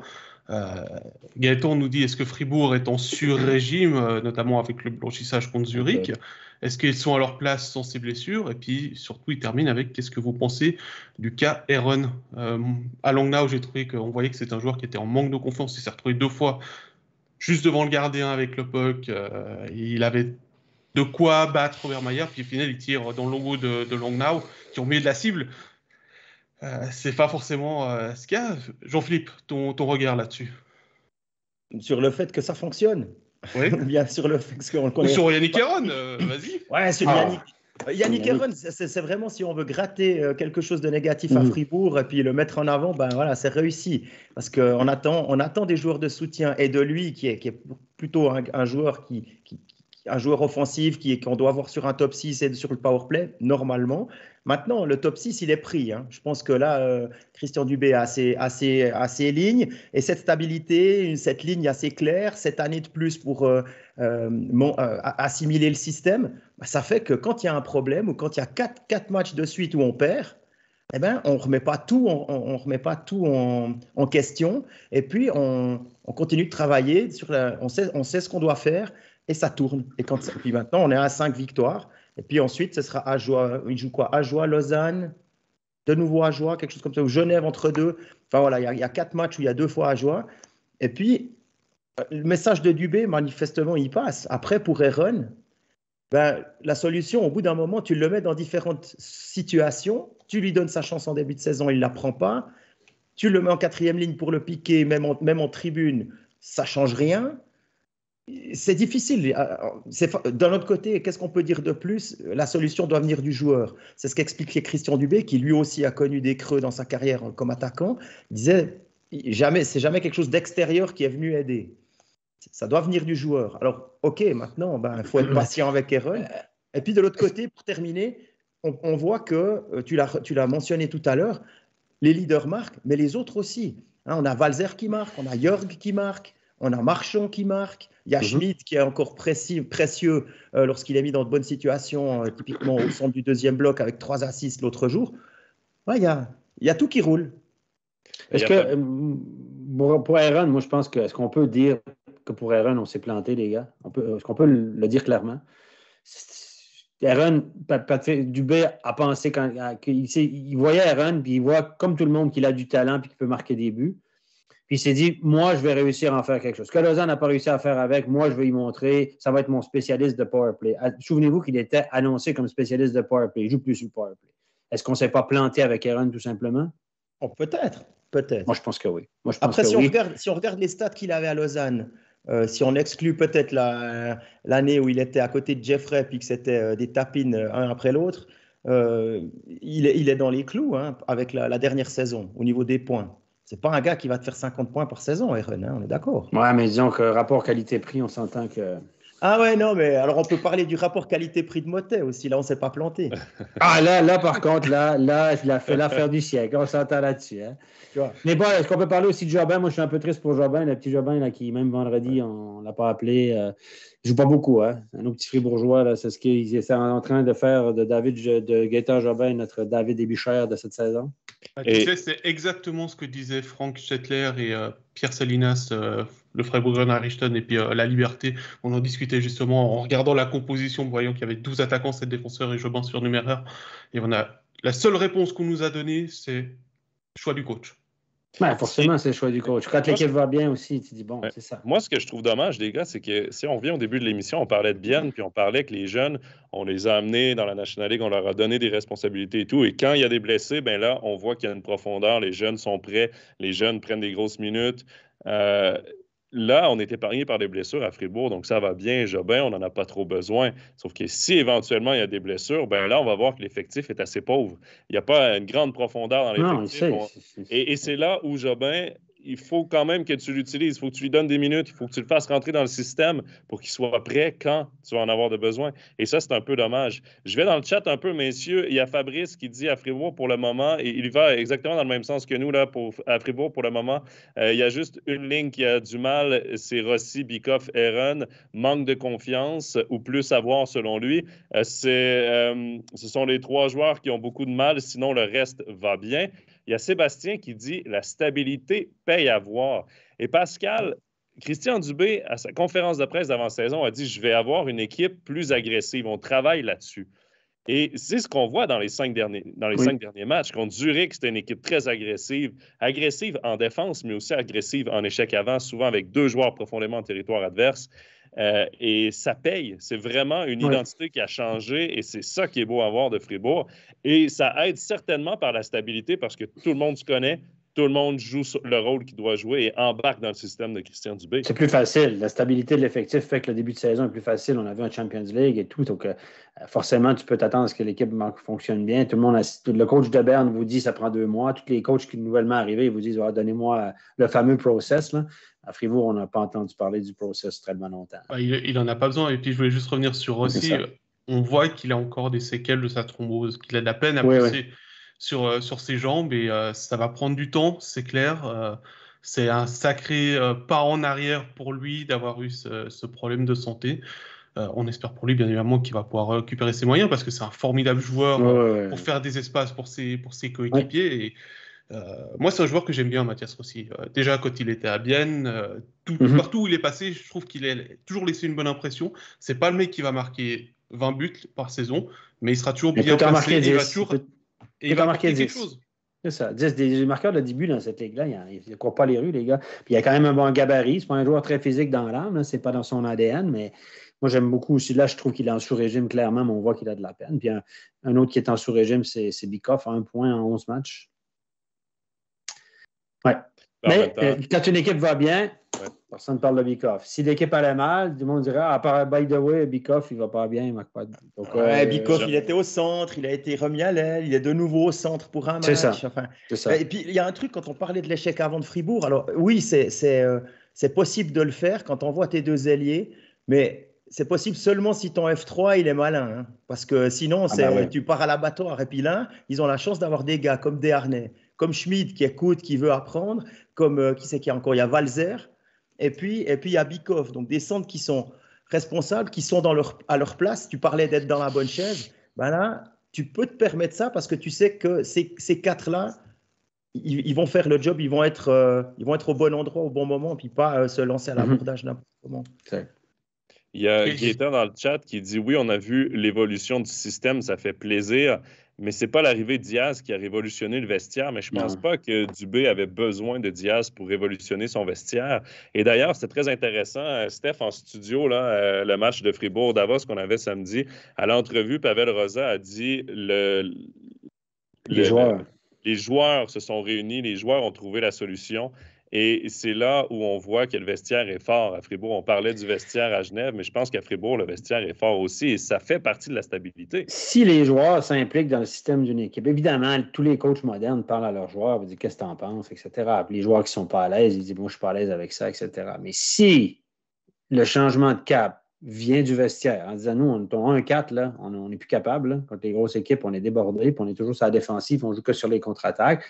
On pense qu'on est capable, coach, de soutenir un rythme plus élevé. Ça demande plus d'énergie, hein? C'est le but de dépose d'énergie supplémentaire.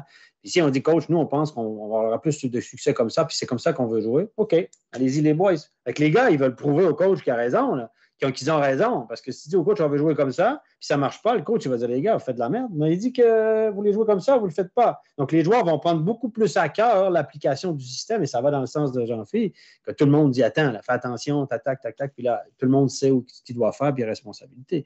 Et ça, quand ça vient du vestiaire, les gars, comme tu l'as dit, on l'avait dit, c'est une force. Et je pense qu'à Fribourg, tant qu'ils ne seront pas touchés par les blessures, ça va être intéressant. C'est la minceur de l'effectif qui est inquiétante. Imaginez s'ils avaient 3-4 gars blessés comme Diane. Imaginez. Et on a beaucoup parlé. Mais on a beaucoup parlé aussi, messieurs, l'année passée, de l'utilisation de Reto Berra. Je pense que ce week-end, il y a un Connor Hughes qui vient de prouver qu'il peut prendre des minutes, qu'il peut prendre des matchs comme deuxième, qui peut être un bon deuxième à une bonne relève. Et ça, peut-être que ça va permettre à Christian Dubé de reposer son numéro 1 pour les playoffs. Et ça, ce ne serait pas une mauvaise chose. Il y a Juju, les gars. Il avait déjà prouvé aussi l'année passée. Hein. Oui. C'est lui qui avait gagné le dernier match à Langnau avec ce 5-0. Il était venu en relève sur un match contre Davos. Il y avait 4-1. Et Fribourg, pour Davos et Fribourg s'était imposé aussi. C'est un très bon numéro 2. Ce ne sera jamais un numéro 1, mais c'est un très bon numéro 2, Connor Hughes. Et son expérience, parce qu'il n'est pas si jeune que ça, non. Il a 27 ans, mais c'est un gars qui va pouvoir, justement, comme tu le disais, Joe, reposer Reto Berra, et ça va être important avec notamment la Champions League où Fribourg a encore 4 matchs minimum. Ouais. Messieurs, on va conclure là-dessus pour Fribourg-Gotteron parce qu'il nous reste encore une équipe à parler, et c'est la Chiajoie. Stéphane, avec ta remarque, là, tu vas pas faire des j'ai plus l'habitude, les gars. J'ai plus l'habitude, mais 5. J'ai toujours l'impression qu'on a 4 romans, mais là, 5e, j'avais oublié le 5e. T'es pas assez sur cette année, c'est pour ça. C'est ça, j'ai perdu le fil, là. Ajoie qui reste sur une victoire à domicile contre Langnau 3-2, et puis le lendemain, c'était hier, défaite 6-0 à Davos, début de match très difficile, il y avait 3-0 après 2 minutes de jeu, mais on va dire que l'essentiel, Jean-Philippe, c'est les 3 points sur l'ensemble du week-end et les 3 points pris à domicile. Ah oui, c'est clair que si tu fais 3 points par week-end, 3 points en 2 matchs, tu vas bien t'en sortir. Ça, c'est certain, 1,5 points par match. Je pense que là tu peux presque signer pour les pré-playoffs facile. Là, par contre, sur la totalité de la saison, on n'y est pas. Hein. On y est à 0,9, on est un peu en dessous d'un point par match. Et ça par contre, il faut que ça change un petit peu pour être un petit peu plus serein. Maintenant, la nouvelle, c'est comment remplacer Jonathan Hazen, parce que on peut dire ce qu'on veut, on a besoin d'un joueur comme ça, on a besoin d'un buteur. Et puis, le marché étant ce qu'il est, j'imagine que c'est un peu compliqué, malgré le fait que les camps là, de NHL maintenant ont gentiment retranché les joueurs qu'ils ne voulaient pas. Mais après, il y a aussi une question de budget, une question de permis de travail, etc. Donc, il faut éventuellement se tourner plutôt vers l'Europe que vers l'Amérique du Nord. Alors, voilà, il y a beaucoup de choses à bouger. Les choses positives, on regarde que, on va dire, ce qu'on connaissait d'Ajoie dans les matchs de coupe, dans ce qu'on a pu voir l'année dernière en finale contre Cloton, cette équipe-là, elle a un feu qui la pousse, et ça s'éteint pas. J'avais un peu peur de voir Ajoie faire des coups de temps en temps. Non, finalement, elle reste assez souvent dans le match, même si au final, elle perd. Mais l'apprentissage pourrait se faire un peu plus vite que prévu. Steph, dans le chat, il y a Patrice qui dit « Stéphane, il y a des poutines à Porrentruy, ça te réveillera. Peut-être que tu vas, tu vas moins les oublier la prochaine fois. » Ah ben, le Jura, c'est le Québec, les gars. Moi, le Jura, c'est le même combat que le Québec, je l'ai toujours dit. Hein. Je m'identifie totalement aux Jurassiens là-dedans. Et il y a eu deux questions par rapport au début de match de hier. Il y a eu ce coach challenge pris par Gary Sheehan qui a débouché sur 2 minutes. Alors, Vladi dit est-ce que les Zebs sont pas un peu trop durs avec le néo-promu à Joie commence le match avec une pénalité. Il y a Patrice qui demande justement un avis sur le coach challenge qui ne passe pas hier. Finalement, c'est aussi, alors c'est pas forcément une mauvaise décision de prendre le challenge, il y a eu un doute, on demande aux arbitres d'aller voir, mais ça débouche directement sur le deuxième but dans la foulée, puisqu'il y a cette infériorité numérique, mais c'est peut-être pas ça le gros problème hier, je dirais. C'est 2 matchs en 24 heures avec un long déplacement. Voilà. Non, les gars, c'est ça. Davos avait perdu la veille. Hein. Ouais, bon, c'était la même chose pour Davos. Il y avait un long déplacement aussi, 2 matchs en 24 heures, mais quand tu joues à la maison le lendemain, c'est mieux. C'est mieux de jouer à Davos.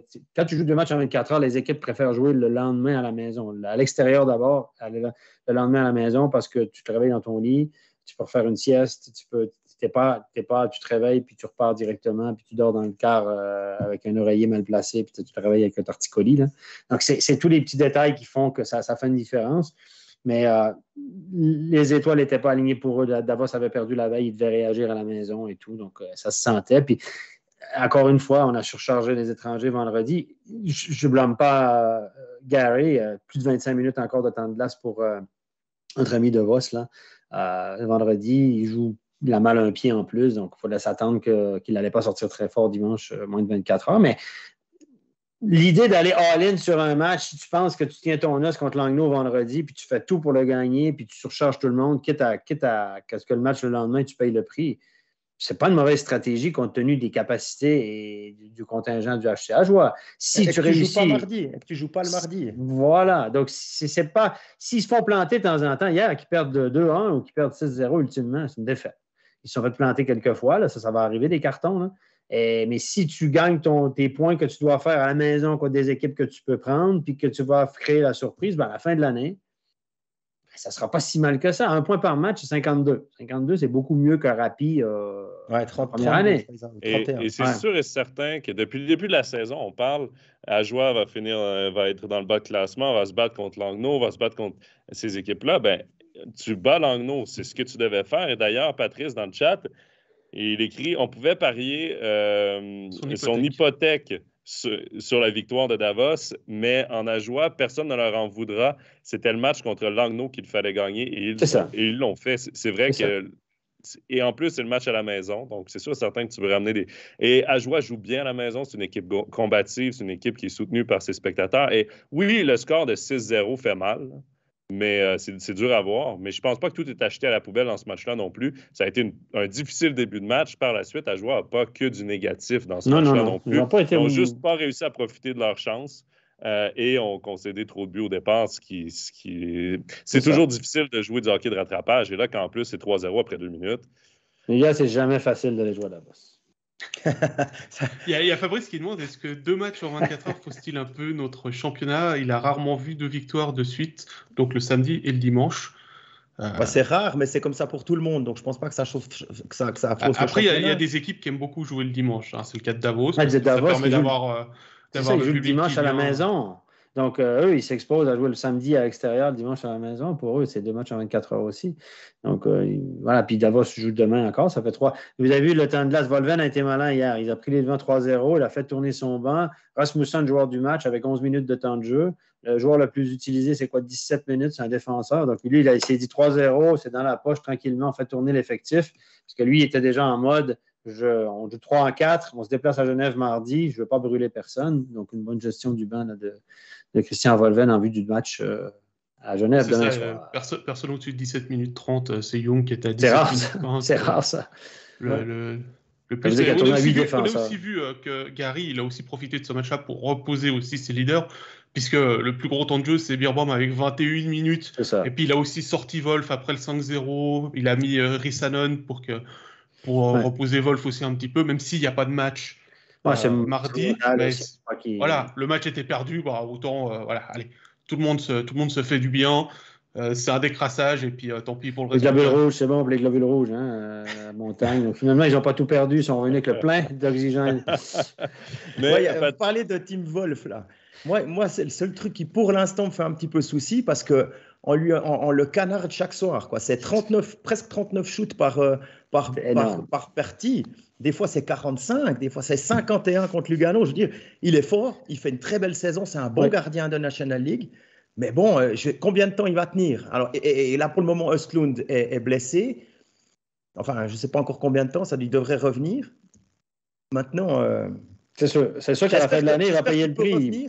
Et que la blessure de Boltzhauser ne le ramène pas à Lausanne. Parce que là, à ce moment-là, il appartient à Lausanne, oui, c'est ça. Voilà. Là, parce que Boltzhauser s'est pété un doigt, si je me souviens juste. Mm-hmm. Et son absence, est-ce que c'est en fait, d'après ce que j'ai compris, c'est une grosse blessure. Ils ont le droit de rappeler Östlund. Si c'est pas une grosse blessure, voilà. Est-ce que une grosse blessure selon qui, Jean-Philippe? Voilà, c'est ça. C'est la grosseur de l'articulation, parce qu'un doigt, les gars, moi, je dis pas. Le doigt. Pour un gardien, si c'est la mamitaine, le doigt, c'est important. Hein? Oui, c'est une grosse blessure. Voilà, c'est ça. Et si Lausanne rappelle Östlund, ça fait un coup de plus sur la tête du directeur sportif à Ajoie, quoi. Ouais, mais effectivement, tu as raison, Wolf. S'il fait canarder toute la saison, à un moment donné, ça va être compliqué. Bon, il y a Patrice ici qui nous dit que comme hier Ajoie a tiré plus que Davos. Ça joue pas beaucoup. 26-25, je crois. C'était pas. Mais bon, quand 27-29. Quand tes 5 premiers tirs, ça fait 3 goals, je pense que. Tu vois comment? Bon, alors, on va rester encore sur Ajoie. Il y a quelques questions. Il y a Hugo qui demande Hudacek à Ajoie ou pas, puisque on sait que cette semaine, Vincent et Gary vont être à fond sur retrouver le remplaçant de Jonathan Ezan. Hudacek, je peux vous dire, quand il est arrivé à Lausanne, il avait joué son premier match à Rapperswil. Et à l'interview, puisqu'on était allé le voir pour faire connaissance, il avait clairement dit qu'il était là pour l'argent. Il a dit, on m'a offert un bon contrat, alors je suis venu. Et je ne suis pas sûr que Ajoie ait les mêmes ressources que Lausanne, sans parler depuis son fond. Mais je ne suis pas persuadé que les Jurassiens aient le portefeuille assez garni pour Hudacek. À moins qu'ils veulent absolument jouer et qu'ils ne pensent pas qu'il va trouver autre chose. Ils vont peut-être lui prêter une voiture du garage d'à côté. Et c'est peut-être Hudacek, le remplaçant de Varone, du coup. À Lausanne, peut-être. Lui, c'est un sniper. Ouais. Il y a également une très bonne question de Patrice. On parlait des 2 matchs en 2 jours. Il demande pourquoi ne pas jouer plus souvent le vendredi et le dimanche à la place de ces back-to-back presque toutes les semaines. Est-ce qu'on pourrait faire un espèce de tournus, jouer une semaine sur 2, un match le dimanche et un le vendredi, comme ça permet de reposer? Oui, sportivement parlant, ils le font en Allemagne, ils le font dans beaucoup de pays. Ce serait la meilleure solution. Les joueurs le font, les joueurs le disent, les staffs le disent, le staff technique le dit. C'est pas les staffs techniques qui décident, c'est les caissiers. Puis ils vous diront, tous les clubs vous diront que les matchs du dimanche sont beaucoup moins payants parce que les gens, ils vendent moins de billets déjà. Et puis, les gens consomment beaucoup moins. Donc, c'est pas compliqué. Avec Fribourg, par exemple, déteste jouer le dimanche parce qu'ils disent qu'ils vendent quasiment pas de fondu. Le match à 4 heures l'après-midi, les gens dînent à la maison, etc. Tandis que le vendredi, samedi, ils vendent un paquet de fondus qu'ils ne vendent pas le dimanche. Donc, le catering, c'est super important. Si tu vends moins de billets et les gens consomment moins, c'est beaucoup de revenus en moins. Donc, les matchs du dimanche, on préfère jouer le samedi ou le vendredi. C'est ce que j'en fie de cette information-là sur les fondus à Fribourg, notamment. C'est juste? Oui, alors pas seulement. Mais c'est comparable partout. Hein. Oui, c'est ça. C'est pareil. Ouais. Surtout maintenant encore avec l'importance qu'ont pris les loges dans les nouvelles patinoires. Les loges, c'est un revenu dont on ne peut pas se priver. Alors, souvent, dans beaucoup de patinoires, toutes les loges sont prises à l'année. Il n'y en a plus beaucoup qu'on peut prendre de temps en temps. Donc, ça minimise le tout, mais même. Voilà, le dimanche après-midi, c'est un peu moins sexy pour inviter des clients qu'un vendredi ou un samedi soir. C'est ça. Et puis le dimanche soir, les clients, ils ont aussi de la peine à venir pour aller dans une loge. Donc, c'est vrai que c'est une formule qu'il y a en Swiss League, de jouer le vendredi et le dimanche, plutôt vers 17h30, 18h pour les matchs du dimanche. Mais c'est vrai que les clubs, ils ont besoin de cet argent aussi et on ne va pas leur reprocher de vouloir jouer le samedi. Exact. Il y a une autre question. Cette fois, c'est sur le HC Davos. On les a eus comme match studio. On les a vus également hier contre Ajoie. Il y a Gaétan qui demande « Que pensez-vous du travail de la défense à Davos? Volven n'est-il pas surcoté? » Donc, il doit dire Surcoté. peut-être C'est pas lui qui gère la Surcoté. défense. Hein. surcoté. Non, mais peut-être qu'il doit être sur son départ, peut-être. C'est ça qu'il voulait dire, Gaétan. Mais messieurs, ça fait pitié, là, la défense à Davos. Oui, on a réussi à blanchir à jouer hier, mais contre Fribourg, c'était la catastrophe. Ouais, j'ai discuté un petit peu avec Axel Simic, qui a d'ailleurs un bon passage là, qui marque sur Powerplay, etc. Et puis, il disait, oui, il m'a parlé de l'organisation défensive. Il y a un plan assez strict défensivement. Et puis, offensivement, il est beaucoup plus libre que ce qu'il était à Zurich. Alors, je ne sais pas si. Moi, j'aimerais qu'il me l'envoie. J'aimerais mon adresse mail. Parce que j'aimerais qu'il me l'envoie. C'est quoi le plan? Parce que j'allais dire, si dans l'application du plan, il y a de tels problèmes, je peux comprendre. Et j'imagine pas qu'un club de National League n'ait pas un plan assez strict dans défense. Après, voilà, Nygren, c'est un défenseur étranger, mais défensivement, c'est très bien que voilà, c'est pas sa tasse de thé. Lui, c'est le power play, aller vers l'avant. Après, vous avez Young, il y a Pachou qui est d'habitude un gars très défensif qui est là. Voilà. Il y a des jeunes comme Heinen et Barandoun. Il est blessé, Pachou, non? Hein? Il n'est pas blessé, Pachou, en ce moment? Oui, justement, il est blessé. Donc, il manque peut-être de ce côté défensif un peu vraiment typique. Et puis, avec Heinen et Barandoun, vous avez des jeunes qui se mettent gentiment dedans. Et puis, le dernier, c'est Stope et Sgragen, je crois. C'est les deux autres. Ouais. C'est pas du 18-40 en défense, on le sait. Hein? Au niveau défensif, c'est pas du 18-40. Il faut faire avec. Moi, je trouve que c'est l'application, comme tu l'as dit. Tu peux faire les meilleurs plans du monde si les gars ne l'appliquent pas, mais après, c'est le job du coach de faire appliquer le système aux joueurs, parce qu'on a vu samedi. Moi, ça fait 2 fois que je vois Davos. Je les ai vus à Lausanne, je les ai vus en match studio aussi. 2 fois en match studio, c'est une catastrophe. Défensivement, c'est une catastrophe. Oui, il y a la liberté offensive, c'est sympa pour les joueurs, et ça, il y a des coachs qui laissent la liberté aux joueurs. Mais il ne faut pas confondre l'agressivité et n'importe quoi, parce que là, des fois, samedi, c'était catastrophique. Et quand vous jouez contre une équipe comme Fribourg, qui est malin offensivement, faites rouler dessus, c'est pas possible. Quoi. On verra demain à Genève, hein, Stéphane. Oui, on va analyser ça encore demain à Genève. Je vais pouvoir avoir l'occasion de parler avec Yann, parce que Yann voyage souvent avec l'équipe. Mais moi, j'ai la patience de Yann. J'ai hâte de voir jusqu'où va aller la patience de Yann avec le système Volven. Je trouve que Volven, cette année, messieurs... Pardon? On rappelle, c'est Yann Alston, c'est le directeur sportif. Yann Alston, c'est l'excuse ouais. Et puis, je trouve que Volven, cette année, est beaucoup plus calme derrière le banc. Il faisait du Del Curto l'année passée, il gesticulait, machin, gueulait ses joueurs, etc. Il faisait le Del Curto numéro 2. Et là, cette année, Volven, beaucoup plus calme, beaucoup plus serein. Il gesticule moins, il crie moins. Quand la caméra, le petit bouton rouge de la caméra est sur lui, puis il le voit, il ne fait pas le cirque, comme Del Curto le faisait. Et ça, je pense que ça vient de Yann Alston. Ça, c'est le début de changement de culture à Davos avec Yann Alston, parce que Yann ne supporte pas les coachs là, qui commencent à gesticuler, etc. Ça, je peux vous le dire parce que j'ai travaillé 3 ans à côté de son bureau. Nicolas est d'ailleurs avec toi, il dit Volven veut faire du Del Curto visuel mais sans le talent. Et puis il y a Michael qui dit au moins on n'entendra pas, il faut suivre le process vu qu'il n'y en a pas par rapport au coach de Davos. J'adore l'humour des gens qui nous suivent. C'est bien, il y a des bonnes idées pour les transactions et tout, c'est parfait. Volven, là, il a quand même des jeunes qui fonctionnent, quoi. On parlait des jeunes tout à l'heure à Genève, on parlait des jeunes à Bienne. Il a un Nussbaumer qui revient des États-Unis, qui fait 2-3 matchs qui marque. Simic, on allé le chercher pour son tir sur réception, il marque aussi, pas seulement comme ça. Il a aussi marqué à Lausanne.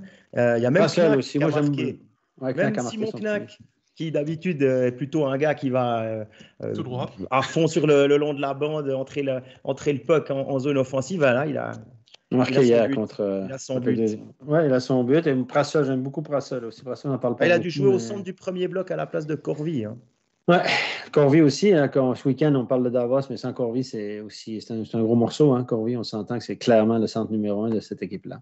Donc, voilà. Messieurs, on a fait un peu le tour de l'actualité des clubs romans en National League. Tout juste avant d'aller aux joueurs du week-end, Steph, il y a une question de Nicolas qui veut ton avis sur les révélations du gardien des Golden Knights de Vegas, Robin Lehner. Je ne te demanderai pas ton avis sur la situation parce qu'évidemment, c'est une situation assez complexe, mais on en a parlé avec Daniel Winnick qui avait pris parole qui avait utilisé Twitter pour mettre un peu en lumière certaines décisions qui peuvent être parfois discutables de la Ligue.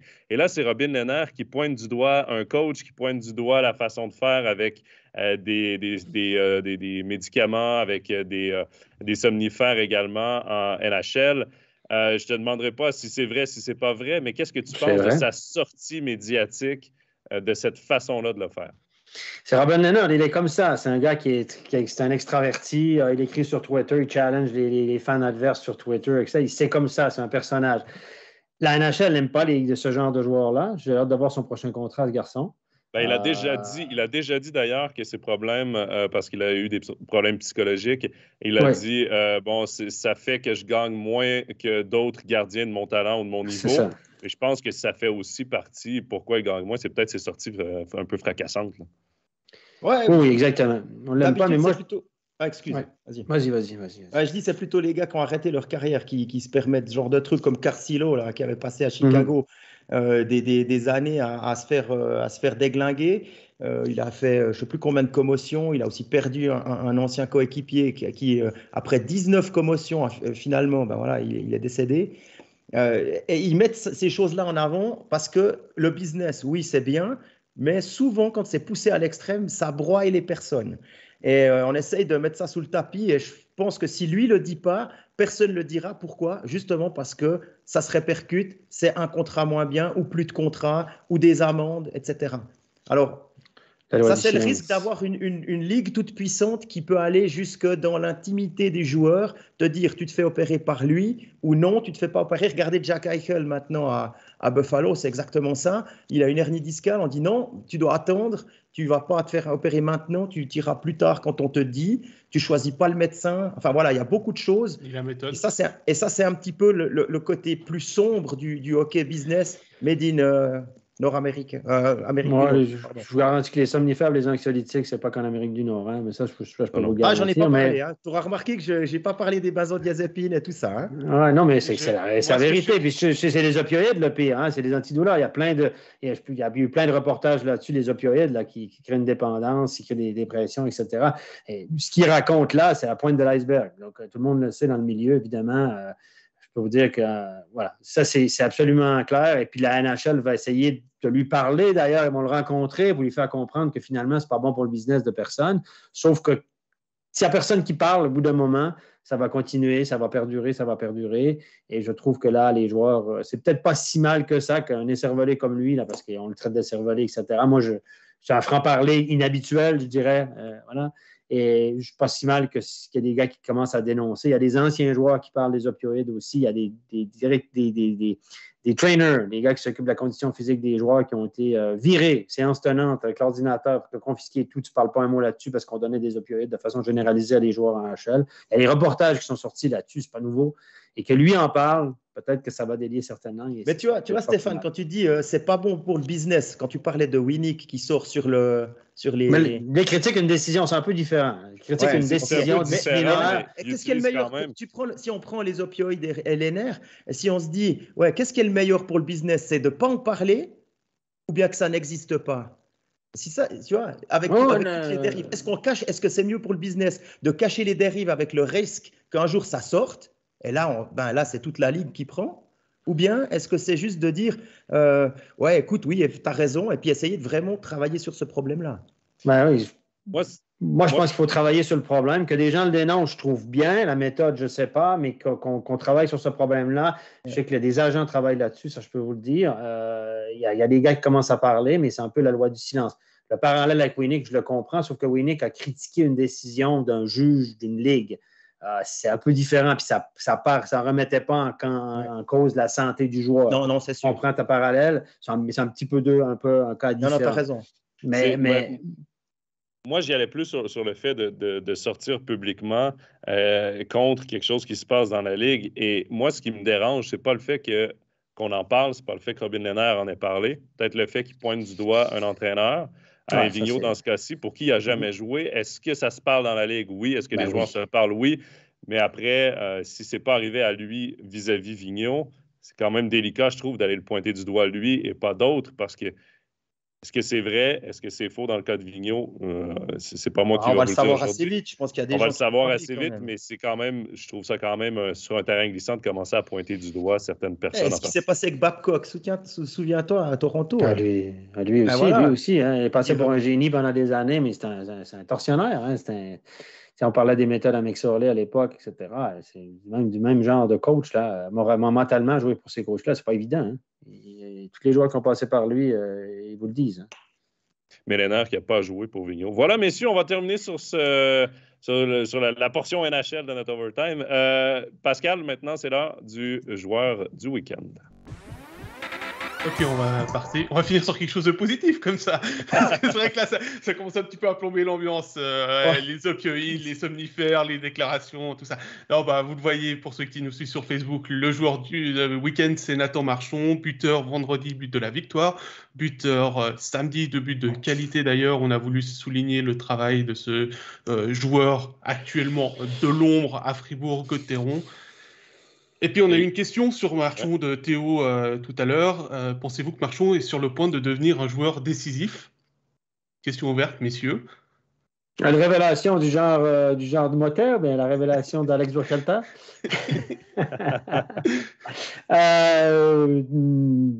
Non. Il va devenir un rouage important, mais un joueur top 6 décisif, je ne suis pas sûr. Il arrive dans l'âge où il doit sortir de sa coquille. Ça fait 6-7 ans qu'il est pro, puis il a 23-24 ans maintenant. C'est l'âge où. Mais je suis content pour lui. On a été patient avec lui. On n'a pas été aussi patient avec d'autres joueurs à Fribourg qu'on a été avec lui. Et visiblement, ça semble payer. On va attendre. Là. Il y a 4 buts. Il a marqué 2 beaux buts ce week-end. C'est notre mémoire à court terme. On va regarder sur l'ensemble de la saison. Mais je trouve qu'il a pris de la bouteille cette année. Il est toujours aussi rapide et tout ça. Et je pense qu'il a développé. Il joue avec. Peut-être que le système de jeu aussi lui convient mieux, les garçons. N'oubliez pas ça, changement de système. Il y a des joueurs qui tout à coup disent tout à coup, on peut y aller en attaque, coach, je peux y aller, puis je peux récupérer des pucks parce qu'il est rapide, il est chiant au forechecking, parce qu'il est vif, il est chiant avec sa canne. Donc peut-être que lui, ça lui convient mieux, un système 1-2-2 agressif ou 2-1-2, puis là, comme vous voulez, qu'un système 1-4 où on s'assoit, puis on joue les contre-attaques, on se contente de défendre. Ça change aussi, évidemment, pour lui. Et je suis très content pour lui, d'ailleurs. Et puis, tu soulignes souvent que c'est un joueur qui est très complet parce qu'il peut jouer au rôle qu'on lui assigne. Oui, alors ça, il y a 2 choses. La première chose, Stéphane parlait de patience, on a été patient avec lui, c'est juste, mais on a aussi été patient parce qu'il avait, lui, de son côté, le bon état d'esprit. Il ne pensait pas être un top 6 à 19 ans. Il ne pensait pas jouer en power play à 20 ans, etc. C'est ce que Berger a dit en parlant de l'impatience d'Abichère sans le nommer. Alors, j'ai pas donné de nom non plus, tu auras remarqué. C'est Berger qui a dit ça sur MySports. Et cet état d'esprit-là, il joue en sa faveur. Et là, maintenant, on sait qu'on peut compter sur Marchand. Tu peux le faire jouer à l'aile, tu peux le faire jouer en top 6 s'il y a besoin, tu peux le faire jouer au centre, même dans une checkline s'il y a besoin. Il va livrer la marchandise et c'est précieux. Maintenant, ça veut dire ne pas s'enferrer dans un rôle trop précis, c'est précieux.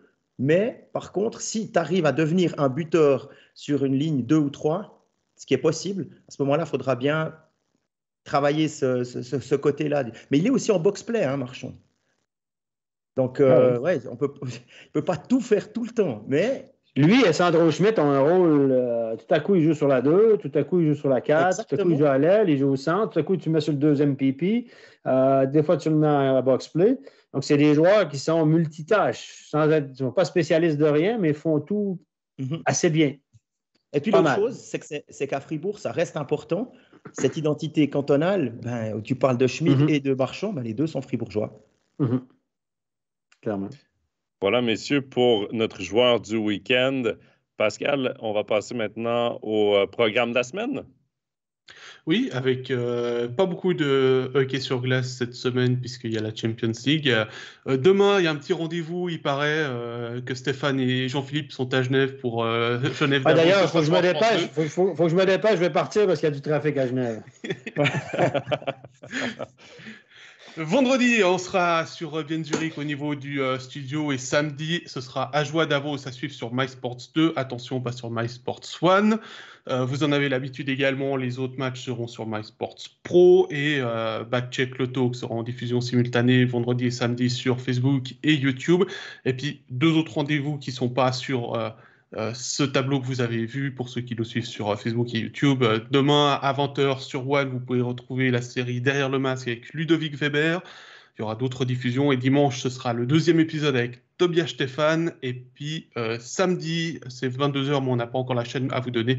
Il y aura le match de préparation entre Nashville et Carolina, notre premier match de la NHL qu'on va diffuser sur MySports.